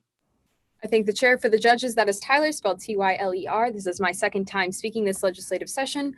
I'm just going to assume you're ready to go. So like 5 seconds, we can get going. Okay. As great philosopher of our time, Taylor Swift told us, Band-Aids don't fix bullet holes. And while, yes, there is absolutely a huge problem of a lack of internet access across rural America, this legislation doesn't fix it for one key reason. We have to rely continually on PPPs in this. Now, let's take a breakdown on why PPPs don't work. Next City Organization on July 18th of 2016 tells us a specific example of Philadelphia, who tried to accomplish something similar. They announced in 2004 that the city would build a municipal Wi-Fi network, but the project quickly became a private sector project with limited public support. The report continues to note that Earthlink was then given a contract to construct the network and own the infrastructure and provide the service. Eventually, the system was shut down in 2008 because the project didn't provide enough returns. Now, let's see why this is by looking to yet another example. The Hill on May 22nd of 2021 tells us the Cross City Tunnel project in Sydney is a good example. When concessionaries fail to fulfill its contractual obligation, the state is forced to take over the project delivery, and this can entail substantial delays and cost overruns. Failures to complete the project can have other downsides. In the first instance, the intended facility is not built at all, so residents and businesses must continue to deal with the problems impacting the existing system. And second, a PPP failure that results in significant losses for bondholders could damage the prospects of future project funding. For PPPs to succeed, a shared vision and mutual respect are paramount. Both parties must be committed to achieving the other's goals that they are for their own. Contracts alone cannot achieve this. We see that this 10-year contract with unlisted people from the federal government entirely means that they will not continue to obligate this. We need solid relationships. But the Harvard Business Review on July 8th of 2019 tells us even more in depth how P3s go off the rails. For example, a European Union review of 9 such projects launched between 2000 and 2014 found 7 were late and over budget. The U.S. Interstate Highway project near Indianapolis was found to be 51% over budget and past 2 years over the completion date. These highly publicized travails not only make P3 projects a public nuisance, they create big political hurdles to overcome in the next time in a much needed infrastructure project. We are already seeing that P3s have a bad public rep because they have continually not worked. And this time is no different. Representative Chundra already told us the reason this is even a crisis is because they have to expand broadband across long strips of land that has no residents. It will be incredibly expensive. It will take incredible amounts of work, and it means that the ability for these contracts to fail, as we've seen in countless other even smaller systems, will be even more likely, particularly because we're focusing on a deadline. The research continues to find that when they interviewed 72 leaders from organizations that design, build, and provide legal advice and manage projects to advise North American P3 projects, their entire job is looking at these, is they said that these oppressive contracts mean that oftentimes these private partnerships drop out. And the recurring complaint is the insistence on deadlines means that no one is committed because these continually go overfunded and they go past the project deadline. We have to see that this is not the proper mechanism to solve this problem. Band-aids don't fix bullet holes. Do not vote for this legislation. Thank you. Speech time, 3 minutes, 9 seconds. All questioners, please raise or indicate. Any all questioners of those indicating? First to Representative Guan. I thank the chair. So, hi, Representative. Great speech. So according to Section 3 of this bill, if the FCC Inspector General is sending biannual reports to us, why are you so worried that this plan isn't going to work? Right, absolutely. So literally every other P3 project we've seen in the last 20 years hasn't worked, even when they're reporting consistently. They go over budget and over time because it is such a huge project and we aren't focusing on the relationships with these companies.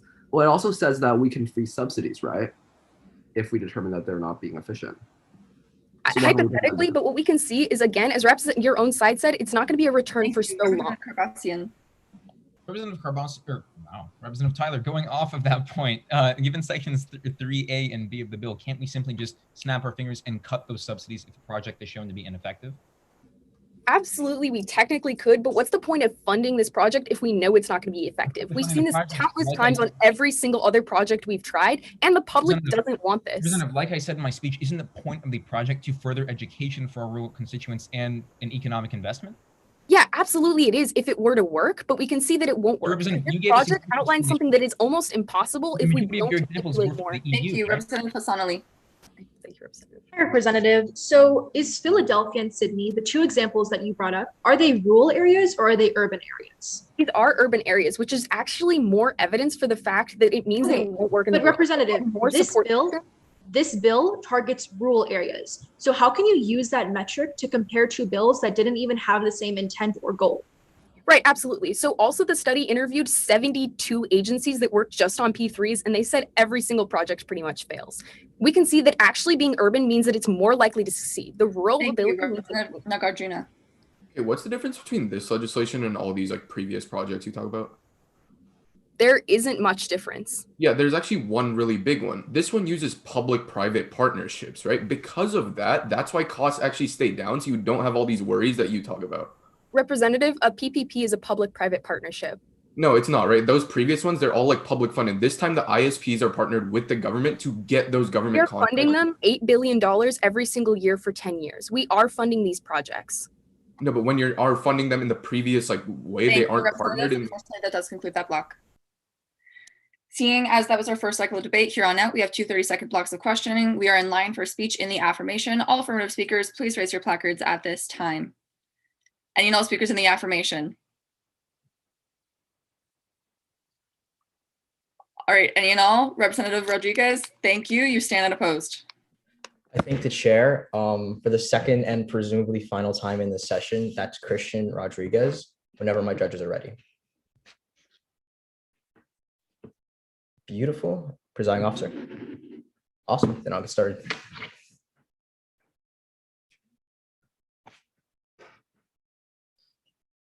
When debating on Capitol Hill, it's very, very easy for us to listen to our lobbyists in the top 1% for their needs. But when it faces basic constituents who suffer every single day, rural Americans are often the ones that are the most left out.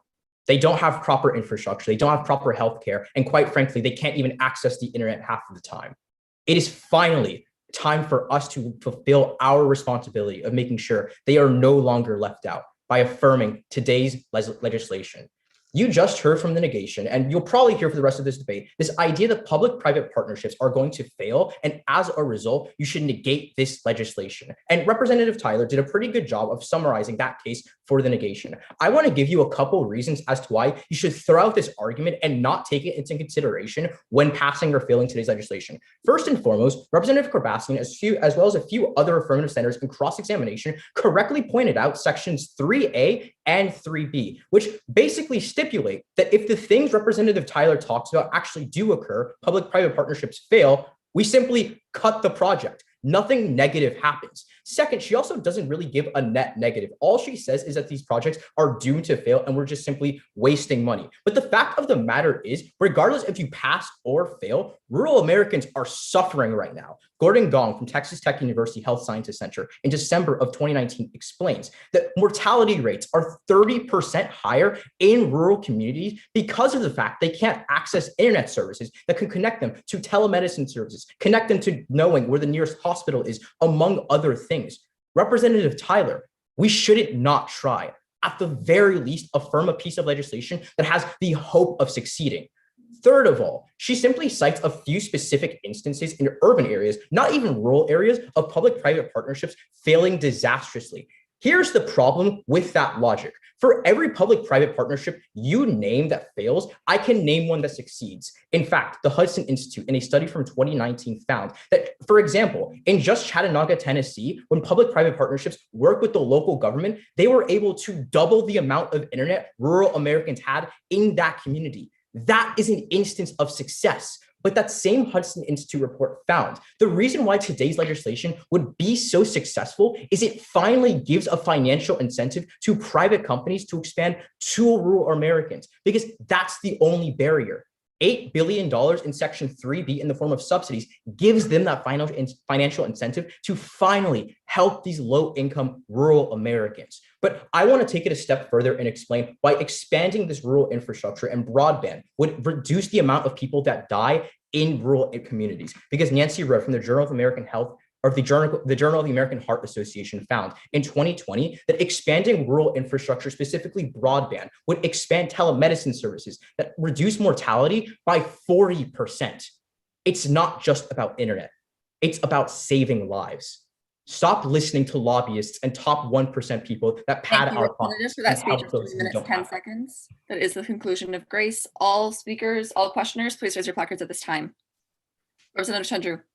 Hi, Representative. So right now, do these companies have an incentive to actually go ahead and expand into rural areas? Do they? Not right now. Right. And does this legislation give them an incentive? Yes, Section 3B. Okay, Section 3B says that they just have to implement it properly. Section 1 says that it can be. Oh, I apologize. It's Section 4. That gives $8 billion every single year to these ISPs. That's a financial. Right, but why does this make it so that these ISPs have to go to rural America? Nowhere in this legislation makes it do that. It's to expand universal internet access if rural Americans. Thank you. Why does that mean? There you go.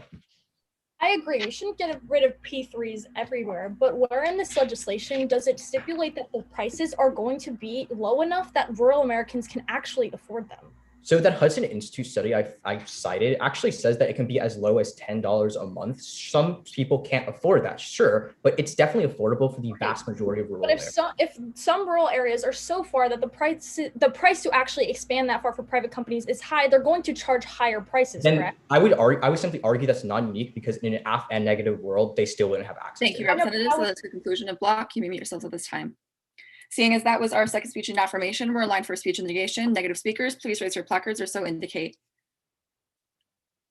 All right, Chundru, you stand unopposed. I thank the chair. Hello, everyone. This is Representative Chundru for the second time today, second time this session. And just a thumbs up from my PO parley. I'll gladly begin. And all of my judges. Thank you. Okay. I'm no Da Vinci, but I can paint a clear picture of this debate. The affirmation championed by Representative Carbasian and Rodriguez promises a brilliant world that seeks to help rural communities. But when faced with reality, the paint washes off and leaves the rural areas unattended to, because their rhetoric always loses to the reality of the situation. You'll fail this legislation. First, fail this legislation because it does not stipulate broadband internet access to rural areas, contrary to what Representative Carbasian and Hassan Ali and Representative Rodriguez say. Let me pick up on the warrants that Representative Tyler left off. That's because in this legislation, there is absolutely no section addressing where we're building the fiber optic cables. In fact, it leaves it to the discretion of the PPPs. Let's understand why that's so detrimental. Tom Wheeler of the Brookings Institute on May 27th of 2020 tells us that rural Americans do not have high-speed broadband because of the high cost of entrenching fiber optic cable across empty miles. But the Marguerite Riordan of the CNET International Accessibility Prolonged Study Series on October 23rd of 2018 tells us that building networks in rural America is incredibly expensive and in some places nearly impossible, both economically and physically. If ISPs right now don't want to expand into the status quo, or don't want to expand into the rural areas in the status quo, there is no incentive for them to achieve the impacts the affirmation champions. So Representative Rodriguez, the rural Americans you champion for don't actually receive any of the impacts you state. None of their lives are saved and broadband doesn't get to them. But next, you fail this legislation because it's essentially unfeasible. Section 4 gives $8 billion over 8 years to these PPPs, but the Federal Communications Commission tells you that overall, to expand broadband to just 98% of our constituents, it's going to cost $40 billion. But then to get the extra 2%, most of which would fly in rural areas, it's going to cost another $40 billion. $80 billion in total, but this legislation gives them a feasibly $8 billion. If they're going to start the projects and not finish them, this is going to be extremely detrimental because Kevin DeJode of the Center for American Progress on February 15th of 2018 tells us that when a private partner fails to fulfill their contractual obligations, which we are setting them up to do when we pass this legislation, the state is forced to take over the project delivery, like Representative Tyler has told you. But let's understand why that's so detrimental. Representative Carbasian, you're telling us how our constituents are going to save their taxpayer money and they're going to actually get a benefit. However, I contend that when you pass this legislation and set these companies up for failure, the state has to then take over the project, essentially meaning that more and more taxpayer money is now going to be funneled into these projects, wasting the taxpayer money and just throwing it down the drain. So, Representative Guan, when you're telling us that even though we can remove these subsidies, the private sector is going to give up on the project because it's feasible. Right now, weigh these two sides. The affirmation may actually go and impact and paint this pretty picture, but when the paint washes off, rural communities are left behind. Thank you. Speech time, 3 minutes, 10 seconds. All questioners, please rise or indicate. Others indicating, first to Representative Guan. I thank the chair. Hi, Representative, great speech. But what did you mean by the private sector will give up because it's feasible? Right. So they actually only have $8 billion to do all of this. So if you're trying to expand it into rural areas like you contend, they're going to need $40 billion. So they're going to give up on the project because they don't have enough funding for it, meaning that these states actually have to pick up on that, wasting taxpayer money on things that are economically unfeasible. Well, yeah, sure. This bill might not help like all rural constituents. We actually agree with you on that, but don't you agree Actually, it that helps some zero states- rural constituents. What? It won't help rural constituents. Could you elaborate on that? Right. As I told you, they're not going to Thank expand to you, these because they don't have the Representative funds to do so. Thank you. This bill requires universal internet access, right? Right. Are rural Americans Americans? Yes. Right. That means that this legislation won't stop until we help them, right? Representative Peng, I think you're actually getting something mixed up right now. If when these private sector companies are actually going to go and do something, they want to make sure that they can make it done properly. They're not going to expand it to rural communities because they cannot do so. So even if they don't do it within this 10-year period, why can't we pass further Representative, it's going to be at least like 20, 30 years before they have broadband access. Thank you, Representatives. That is the conclusion of that block. Representative Rodriguez, granted. All right, and once again, that was our second cycle, which means we are calling for speeches in the affirmative. Any and all speeches in the affirmative, please raise your placards. Between Guan and Hassan, that goes first to Representative Nagarjuna. I thank the chair for the judge and chamber's reference. Once again, my name is Representative Nagarjuna. Representative N is completely okay. I'm going to assume everyone's ready. If not, please let me know.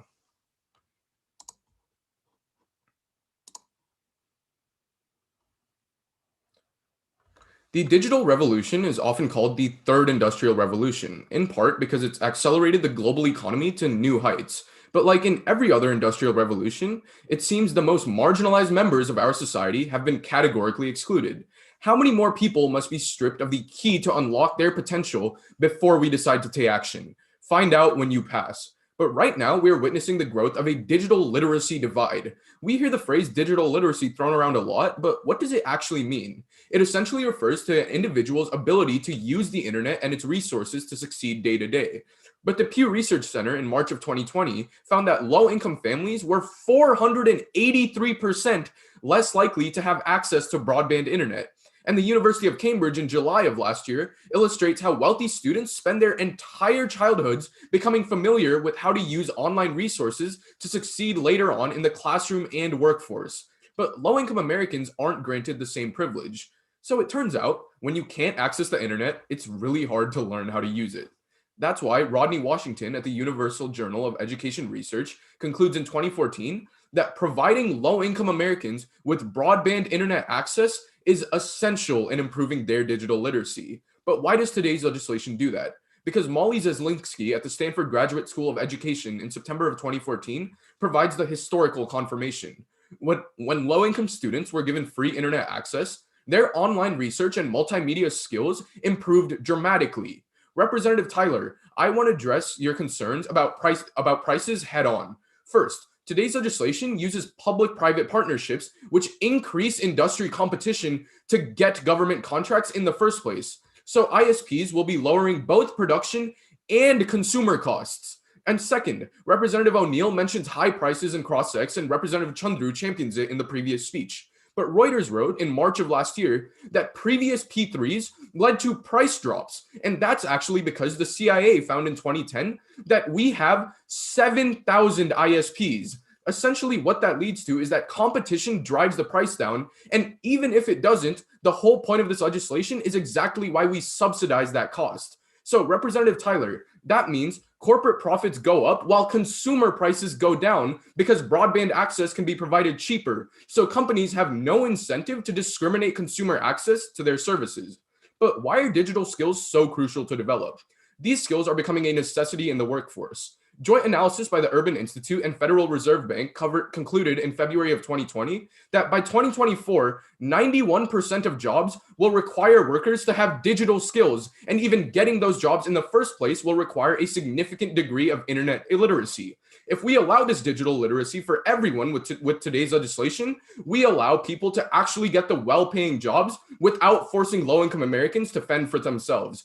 After two separate industrial revolutions, it's the third where we must break this cycle of cruelty. Affirm. Thank you. Speech time, 3 minutes, 6 seconds. All questioners, please raise or indicate. Tyler, unopposed. Hi, Representative. So one of my main concerns with PPPs wasn't the highly sunk cost, but the fact that these projects tend to overrun and they drop out of the contracts. What's to protect against that? Like, what do you mean overrun?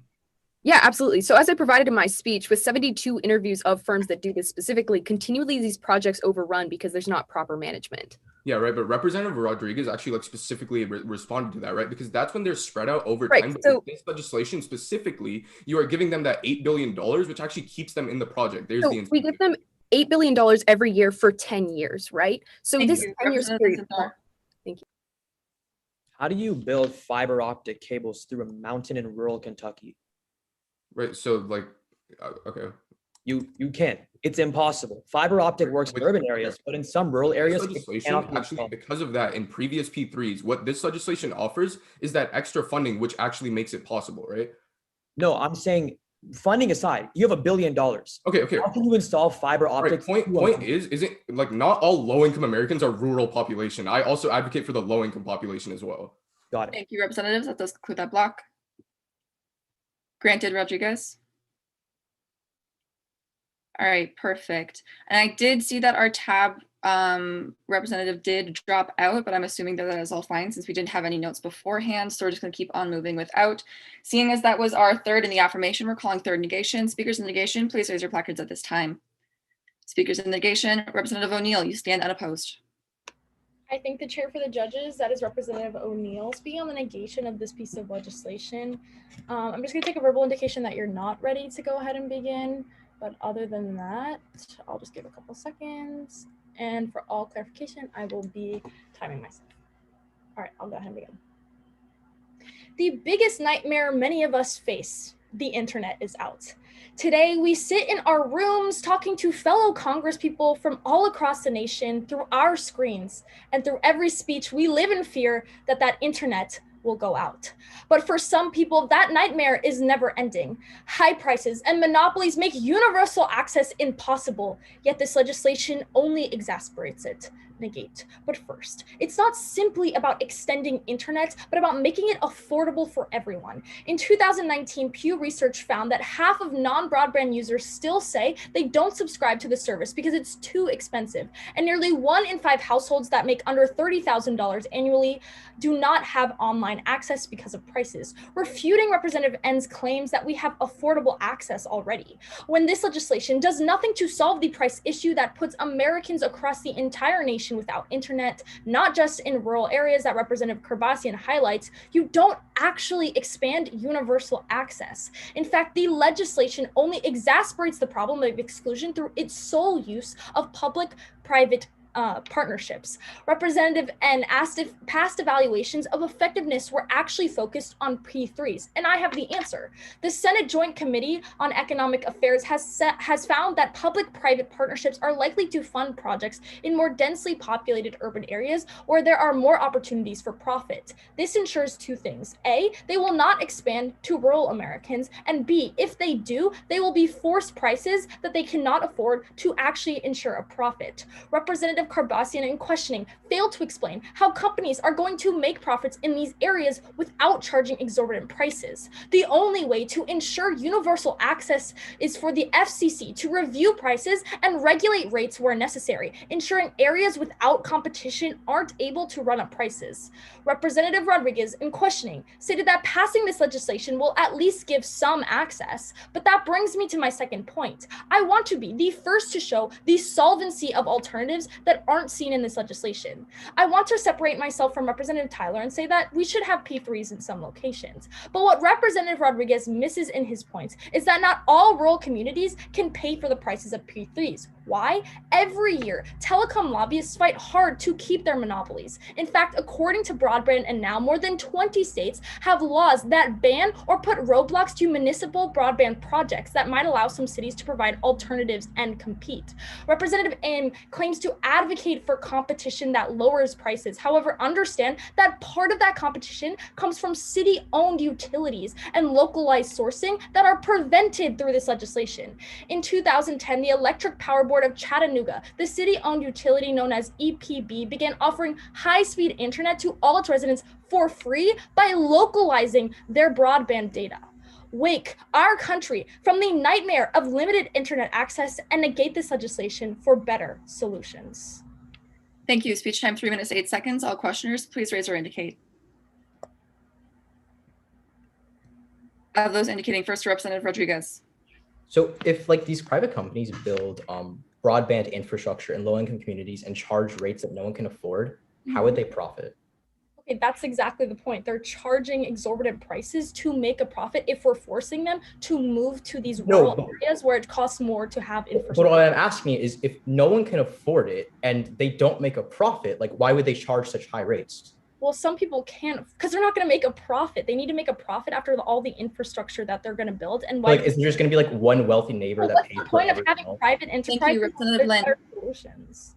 Hi, how does the federal government grant system work?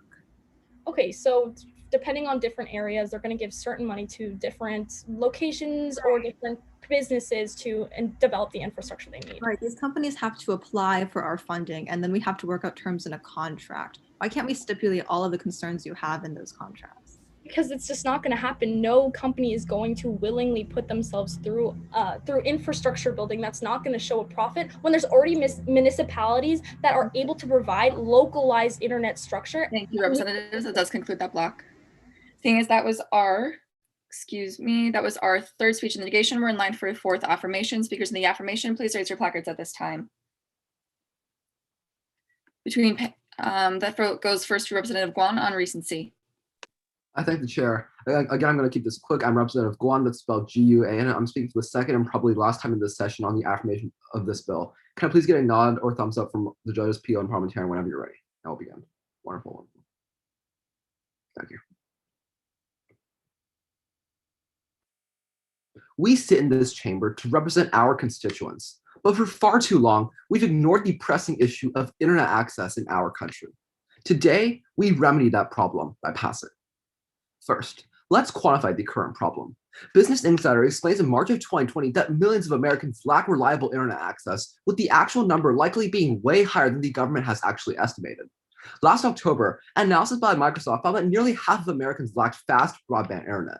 Why is this important?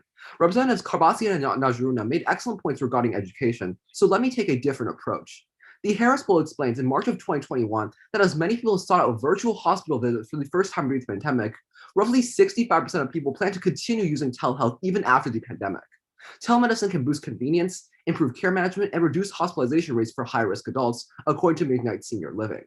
Now, people who need healthcare can get it from the convenience of their own homes. In mid-March, Medicare and Medicaid services temporarily expanded telehealth services to include all Medicare beneficiaries.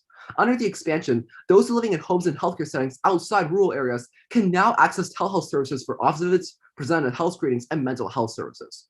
Representative Chundru, these advantages are unparalleled, and we must ensure that our constituents can continue accessing these services, and this will only happen in an affirmative world. But next, let's look at small-town farmers. In the status quo, many farmers lack reliable internet access. The Atlantic quantifies in July of 2017 that 29% of farmers have no access to any internet connection. The lack of broadband connection in rural America hinders farm production and the families that live on those farms. Access to broadband is important for farmers to follow current market trends, comply with regulations, and communicate with buyers or potential new clients around the world. If farmers are unable to connect to high-speed internet, they cannot use many of the latest farming techniques that require broadband connection for precision agriculture equipment and data collection on analytics. Precision agriculture uses GPS guidance, computer applications, advanced soil samplings, and software to manage farms to help make better decisions during farmer operations. All these things require fast internet. Many of these devices and sensors used to gather this data require a Wi-Fi connection to connect them with a computer or phone on the farm. So, if farmers lack a connection to broadband, the internet is far too slow to be effective. This technology makes it easier for the farmer because it gathers information for the farmer to learn how to optimize their farming operation. The United States Department of Agriculture estimated that farmers could unlock a $47 to $65 billion annual gross profit through broadband connectivity. That amount of profit is especially important for these farmers during the pandemic. The Columbia Daily Tribune reported in April of 2021 that farmers lost $20 billion collectively in 2020. And right now, we have to make sure that they bounce back. That's only possible in the affirmative world. Representative O'Neill worries that access won't be expanded to rural areas, but we can mandate that these companies expand ADEX specifically to areas that don't have it, which are rural. Representative Tyler is concerned about failure, but understand that we can and will cut funding if it's revealed money is being spent unwisely. At the end of the day, Understand that internet access is crucial to our constituents' well-being, and today we pass to ensure that. Thank you. Speech time, 3 minutes, 1 second. All questioners, please raise your placards or so indicate. First, Representative Chandru. Hi, Representative. I've proven to you in my speech because of the lack of funding and the fact that they're not stipulated to do so under this legislation, they're not going to expand it to rural communities. So how does your point about like small town farmers still stand? Representative, what you're missing is that this legislation, I agree with you that it's not a full solution, right? Cool. It's a good start. Right now, Representative, if they're not, would you let me finish? Okay. We mandate that they expand access to areas that don't have it right now, which Representative, is that mandate in this legislation? It's just extended. No, it's not. So why are you passing? The majority of people who don't have it are rural. Representative, why are you passing if it's not mandated? It says high-speed broadband access will be Thank you, expanded. Representative O'Neill. Can you please explain to me what the net benefit is of cutting off utilities' ability to provide localized broadband? Because it's not as fast. It's not what? Sorry. It's not as fast, the connection. Okay, but if it's already been seen in 500 different municipalities that this works better for rural areas, so what is the point of only having that private option? Because as I mentioned, it's to make it faster. Okay, but they're just as fast. You brought no evidence that says it's any slower than these. Thank you, Representatives. That does conclude that block. Seeing as that was our fourth affirmation, we're now in line for fourth negation. Speakers in negation, please raise your placards or so indicate. Any and all speakers in negation, Representative Mazumdar, you stand unopposed. Thank you. That's Mr. Mazumdar, spelled the same way. Give me a thumbs up and I'll begin. All right, cool. 1 second.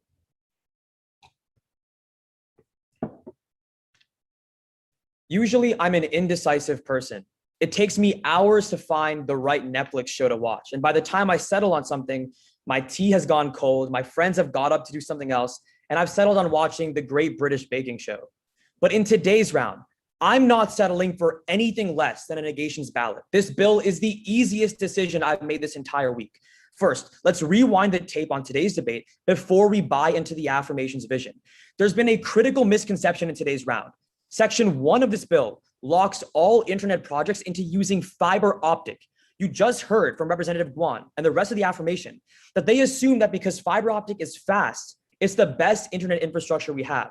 While it may be fast, it's inaccessible for those who need it the most. According to the Federal Communications Commission as of May, fiber optic only covers 40% of the country, mostly in urban areas. Why? It's not because fiber is too expensive to install. Sometimes it's actually impossible to install. And no one knows this better than the actual residents of rural communities. Let's hear their stories. According to a Vice report in August of 2017, residents of rural Kentucky secured a $1.5 million broadband grant, but they ran into challenges. They couldn't drill through the rocky bed of the Appalachian soil, even when working with private companies. Between every internet hub, these delicate fiber optic cables have to be laid through miles of hills and hollows. The only time where these internet projects actually worked in rural areas was in Garrett County, Maryland. And that's because they pivoted away from fiber optic. Instead, they used mobile broadband by rigging the internet to unused TV channels. And in Coshocton County, Ohio, they did a similar thing. They used satellite TV broadband. They failed when they tried fiber optic. There's a clear trend here. When rural communities try and install fiber, passing through entire forests, they fail. When they use mobile or satellite broadband, they succeed. This bill traps them into a system which will fail them every single time. Next, let's toggle through the negations arguments and find their winning opposition. Representative Rodriguez, you tell us that public-private partnerships doubled rural internet access. That's true. That's because they use satellite, mobile, and digital subscriber lines, not fiber optics. Your advocacy actually harms those communities because this bill makes fiber the standard when it's quite literally impossible to install it in the rural communities which this bill wants to help. Representative Nagarjuna, you say that we'll bring literacy to rural communities. Representative Karbassian, you say that we'll save people money and put kids in school. Representative Rodriguez, you say that we'll bring telemedicine to rural America and save lives. And Representative Guan, you say that we help all these farmers. Let's take you at your highest ground and say that these public-private partnerships work perfectly. That doesn't change the fact that fiber optic cables literally cannot be installed in rural areas unless you move mountains and bridge lakes. Right now, local governments can work with companies to install systems that work for them. This bill traps them into a system that fails every time. I would prefer a slower system for all than a faster one for some. I can compromise with you on watching a Netflix show, but I can't compromise on my duties. Fail this legislation. Thank you. Speech time 3 minutes 9 seconds. All questioners, please raise your placards or so indicate. Those indicating, first to Representative Carvesian. So, Representative, I understand that you want to get internet to all communities, right? But what's to stop us from passing and giving those communities who could have access to fiber optic?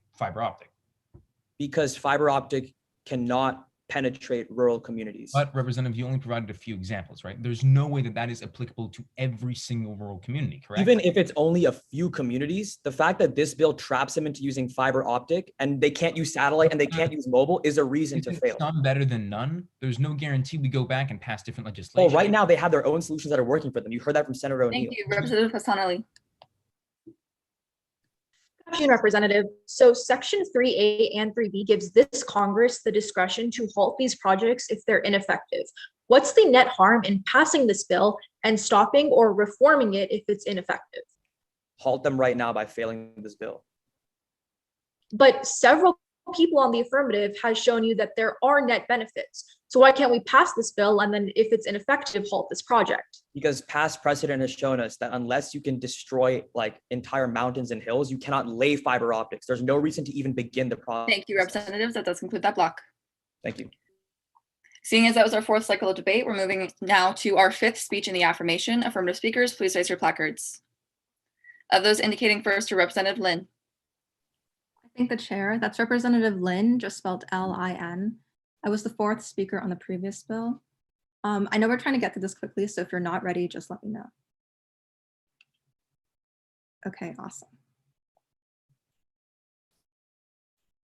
The biggest misconception in today's round is viewing this lens and lawmaking as a whole as a one-time solution.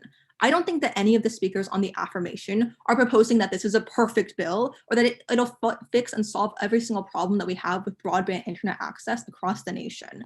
But pass, because perfection doesn't mean progress. You can still improve conditions for all while looking for the future as well. Here is why PPPs are the best solution, however, in the status quo. First, because it allows decisions to be looked on by a case-by-case basis. Representative Chundru tells us that because this legislation doesn't have the literal word rural in it, that we can't guarantee accessibility, especially when it's less profitable for corporations. But that's not how our grant process works. The FCC in a 2018 update gives us some insight into how they typically dole out government funds and subsidies through things like their Reconnect program, where they look at cases and applications on a case-by-case basis, make sure that it approves and agrees with all FCC guidelines, and then approves them and makes a contract with them, stipulating not only prices afterwards, but how the problems are going to come into effect in the first place. You have government oversight the whole way away. But even if you don't look at that, you look at the comparative. In the negation world, private companies continue to have no incentive in rural areas because they have less people. The only motivation exists on the affirmation, where they can earn a total of $8 billion that didn't exist before. That's how subsidies work. That's how private corporations are incentivized to go into places that they wouldn't typically go to. But second, PPPs also increase competition between the public and the private sector.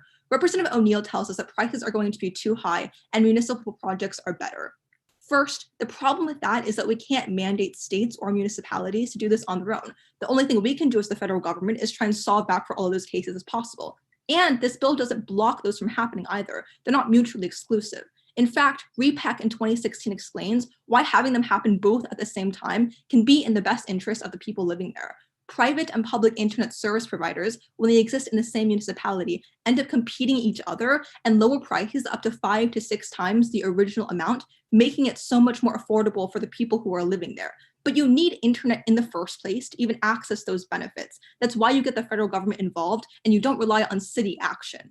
But then Representative Mazumdar tells us that we can't do this because fiber optic cables are like both too expensive and they can't go into rural areas all the time. Here's the reason why this bill is even looking towards fiber optic cables in the first place. NPR in 2017 explains that most companies, when entering into low-income areas, try to skimp out on costs as much as possible. That's why you see things like AT&T avoiding upgrading their copper or satellite networks to fiber. In the end, though, it doesn't benefit the rural communities because the internet is too slow to actually use properly. You don't access any of the impacts of better internet connection that way. And it's not mutually exclusive to those other bills either. This doesn't in no way block municipalities or other private corporations from going into rural towns and doing the best they can and fixing those solutions as they are. Ultimately, PPPs are the best solution possible. That's why you pass. Thank you, Representative. Speech time 3 minutes, 10 seconds. All questioners, please raise your placards or so indicate. All right, between those indicating, first to Representative Mazumdar. So Senator O'Neill and I already told you that private companies are working with municipalities for solutions that work for them. How is the status quo not better than a system which forces them to use a bad system? Yeah, here's the thing. I completely agree that those programs should continue. This bill doesn't stop those programs. It makes it so that municipalities who don't have them now have some sort of internet. It prioritizes government funding for them. So isn't that helping urban communities and not rural ones with a one-size-fits-all solution? It doesn't block them whatsoever. I think the FCC would rather grant grants and subsidies to areas where there's no internet access at all. Thank you, Representative Shindru. Hi, Representative. Now, I agree with you. We should grant more to rural communities, right? But is fiber optic actually reaching rural communities properly, or is it actually giving them proper internet? I mean, no, because private corporations don't have an incentive in the status. Are you sure? Because I'm pretty sure Representative Mazumdar told you because it actually just doesn't work. And he's proven it to. First of all, not every rural community exists in like the middle of the mountains. Okay. But, Okay, but like he also mentioned a study about the farmers that can get something. Isn't it much more efficient to rely on satellite broadband instead of fiber optic broadband? It's relatively representatives. Unfortunately, that is that block. Seeing as that was our fifth speech in the affirmation, we're calling now for fifth negation. Negative speakers, please raise your placards. Any and all speakers in the negation. Seeing none, the chair is forced to break cycle, must move on to speeches in the affirmation. Any and all speakers in the affirmation. First to Pang on recency. Thank you. Can everyone see and hear me okay? Okay, great. This is Representative Pang, spelled P-A-N-G, speaking for the second time today. P.O., I have you pinned, so if you could just let me know whenever everyone's ready.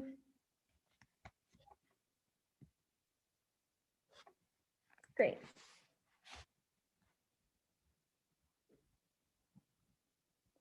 The snowstorm in my home state of Texas this past February was truly a tragic event, with one Texas constituent by the name of Ted Cruz forced to flee 1,700 miles to Cancun just to find internet. When internet access is compromised, simple constituents like my coworker Ted Cruz get hurt. Turn on the light with this bill. First, pass to increase employment across the board. Speed Matters, a project of communication workers in America, finds that just 1% of an increase in broadband equals an employment increase of 300,000 jobs by connecting people to the networks that they need to access employment. So even if you buy any of the arguments of the negation that try to mitigate the efficiency of this bill, even if we could increase broadband penetration by a simple 1%, the affirmation wins with this impact. But then Representative Carbassian and Representative Rodriguez tell you that rural constituents need access to internet. And they're right, but this doesn't just help users, it helps the people gain jobs through maintenance. As the Brookings Institute continues, just last week, an internet program in Kentucky increased rural jobs through internet support by over 1,000, creating $24 million in payrolls by the end of 2020. However, in order to access this impact or any other impacts of the affirmation, I'm going to have to prove solvency first. So allow me to do that right now. When it comes to private and public partnerships, or P3s, Representative Tyler and Representative Rodriguez give you different isolated instances that had completely different results. No one in this whole round has looked at the root cause as to why P3s fail every once in a while. Allow me to fix that. As the Public Works Management and Policy Journal finds in 2019, the main reason why private companies are failing is because they're given tax incentives from the government in advance before they ever complete their project. That's why they failed. This legislation is completely different because it doesn't promise anything beforehand. In fact, we can simply cut off funding before that failure ever happens. That's why we have to look at the overall impact of P3s. At the macroeconomics and budgetary effects of federal investment finds in 2016, private infrastructure investments have over double the returns of federal ones. That's because we combine the efficiency of private companies with the transparency of the federal government, ensuring that we're effective every single time under this legislation. Then, Representative Masumtar tells you that fiber optic cables don't work every single time. I'll agree. So let's pass this legislation which focuses on those type of cables, and then we can simply pass other legislation that uses other methods. This doesn't have to be standalone. As Congress, we have the power to do that. We no longer have to be worried about snowstorms in Texas. But if we fail this legislation, all of our constituents will be on thin ice. Thank you. Speech time, 3 minutes, 6 seconds. All questioners, please raise or indicate. Any all questioners? First to Representative Nagarjuna. Okay, so previous P3s have failed because the government gave them the incentive beforehand. This legislation promises them $8 billion every year beforehand. Is that not the same thing?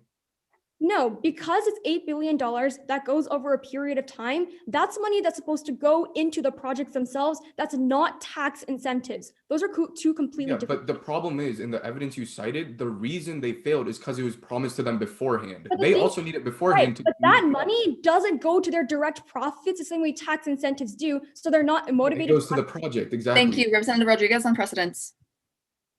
So yeah, let's continue that last line of questioning. Like, doesn't Section 4 like literally guarantee $8 billion? No, because the section right before it cuts it off if they're not using it correctly. But they still get the money. Like, they need the money to actually build the infrastructure, don't they? Right. Here's the thing though, that company doesn't use that money for profits, right? They use tax incentives for profits. So that's why whenever we give them something that helps them beforehand, then they're okay with failing. All it says is like, doesn't help them at all. all it says is a subsidy. Like, they can use that money for whatever they want, can't they? No, because Thank you, representatives. That does conclude that block. Seeing as that was our 6th speech in the affirmation, I'm calling now for 5th negation. Any and all speakers in the negation, please raise your placards at this time. Any and all speakers in the negation. Seeing none, chair must once again break cycle, calling for speeches in the affirmation. Any and all speakers in the affirmation. Representative Hassan Ali, you stand unopposed. I thank the chair. That is Representative Hassan Ali speaking for the 2nd time in today's legislative session, ready to wrap up debate on this bill on the affirmative. If anybody's not ready, feel free to let me know.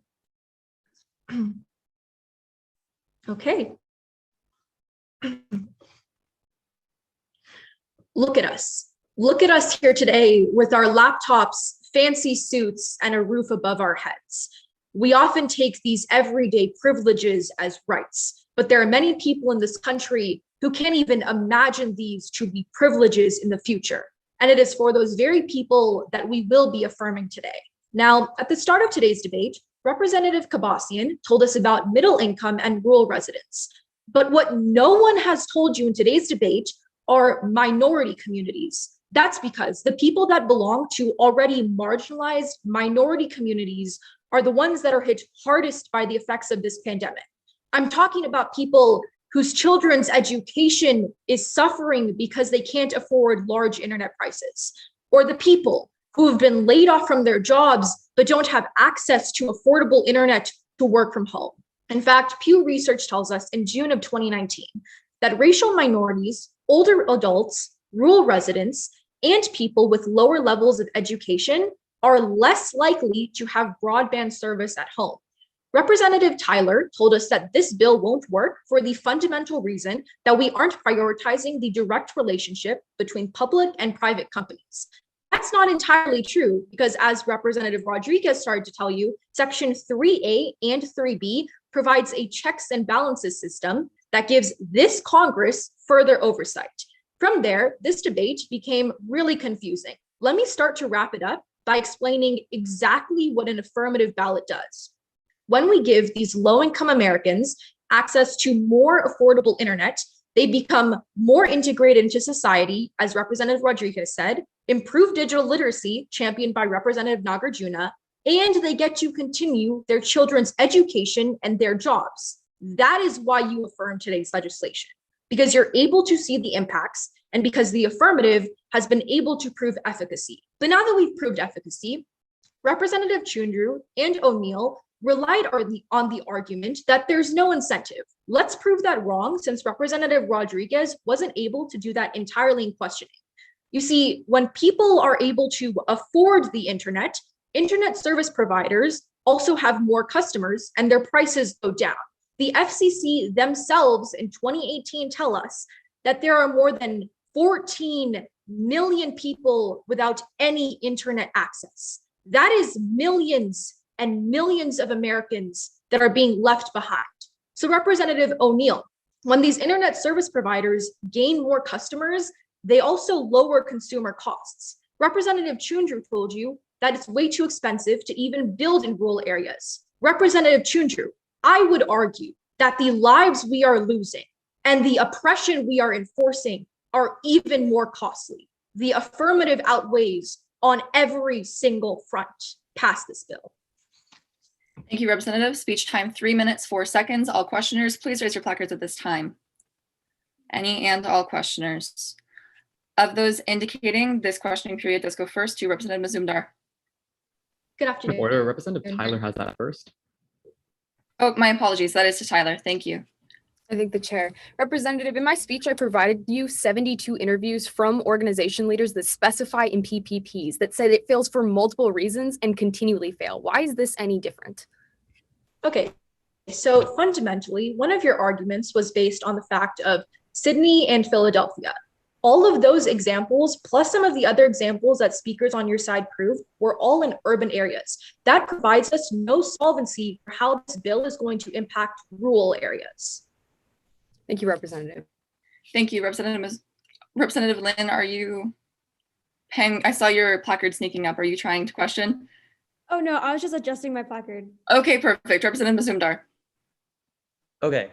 So let's say these companies work perfectly and this bill costs no money. How are any of the impacts going to come to fruition in rural communities if fiber optic cannot connect to them? Like physically. Okay, so as Representative Lynn told you during her questioning session, not all rural areas are located in the middle of mountains. That's it's fine. entirely possible to still build this infrastructure in other rural areas. But for a bill that wants to connect all of America, we're fine with letting a lot of it just fall. Thank you, Representatives. That does conclude that block. Representative Chandru, is that a motion? Previous question. Does that motion have a second? All right, in order to move previous, we do need 2/3 majority. All those wishing to move previous, please hold up your placards at this time. All right, that is obviously 2/3, meaning that we are moving to vote on this legislation for reference of the chamber. It's item S8, a bill to expand universal internet access. All those wishing to pass this legislation, please raise your placards at this time. I count Pang 1, Lin 2, Hassan Ali 3, Nagarjuna 4, Rodriguez 5, Guan 6, and then Karpbasian 7. All those wishing to fail this legislation, please raise your placards at this time. I count O'Neill 1, Tyler 2, Mazumdar 3, Chindru 4. Any and all abstentions? There should be none. Seeing none, on a vote from 7 to 4 to 0, this legislation does pass. My congratulations to the sponsor. Representative Rodriguez, is that a motion? Yes, seeing as we are approaching our hard stop, I move to adjourn. All right, that motion does have a second by Chandru. All those in favor of adjourning, it's your only choice. With unanimous consent, we are adjourning this session.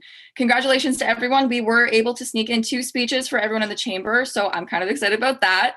As far as questioning go, we had 52, passed 2 pieces of legislation, which means we are more effective than actual Congress. Congratulations to everyone here.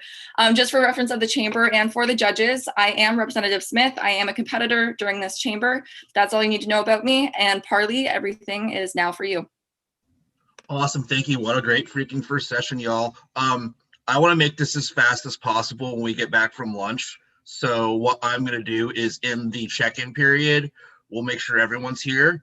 And when we get to theoretically the 3 o'clock start time, I'm not going to worry about anything else. I'm just going to hand it off to Representative O'Neill and have her open the chamber.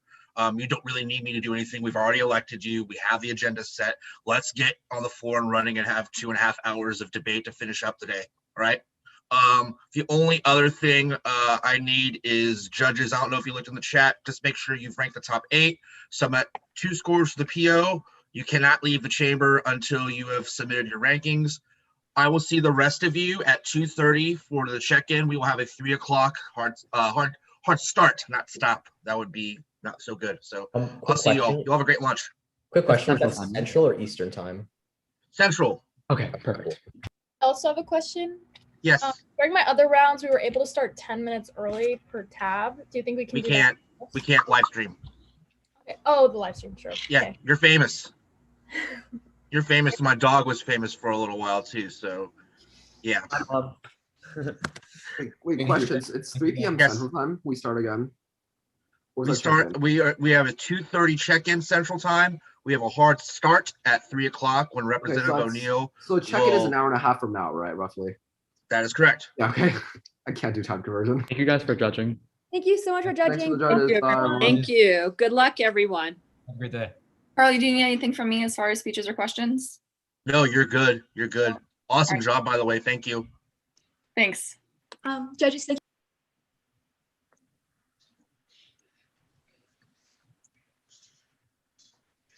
Michelle, if you got this, I'm going to get out of here while the judges deliberate. I do, and I have I left a message for them to end the live stream, so hopefully they'll end it. Cool. All right. I will. I'll see you. I'll see you at 2:30. I know like Kevin is the ultimate determination on this, but I really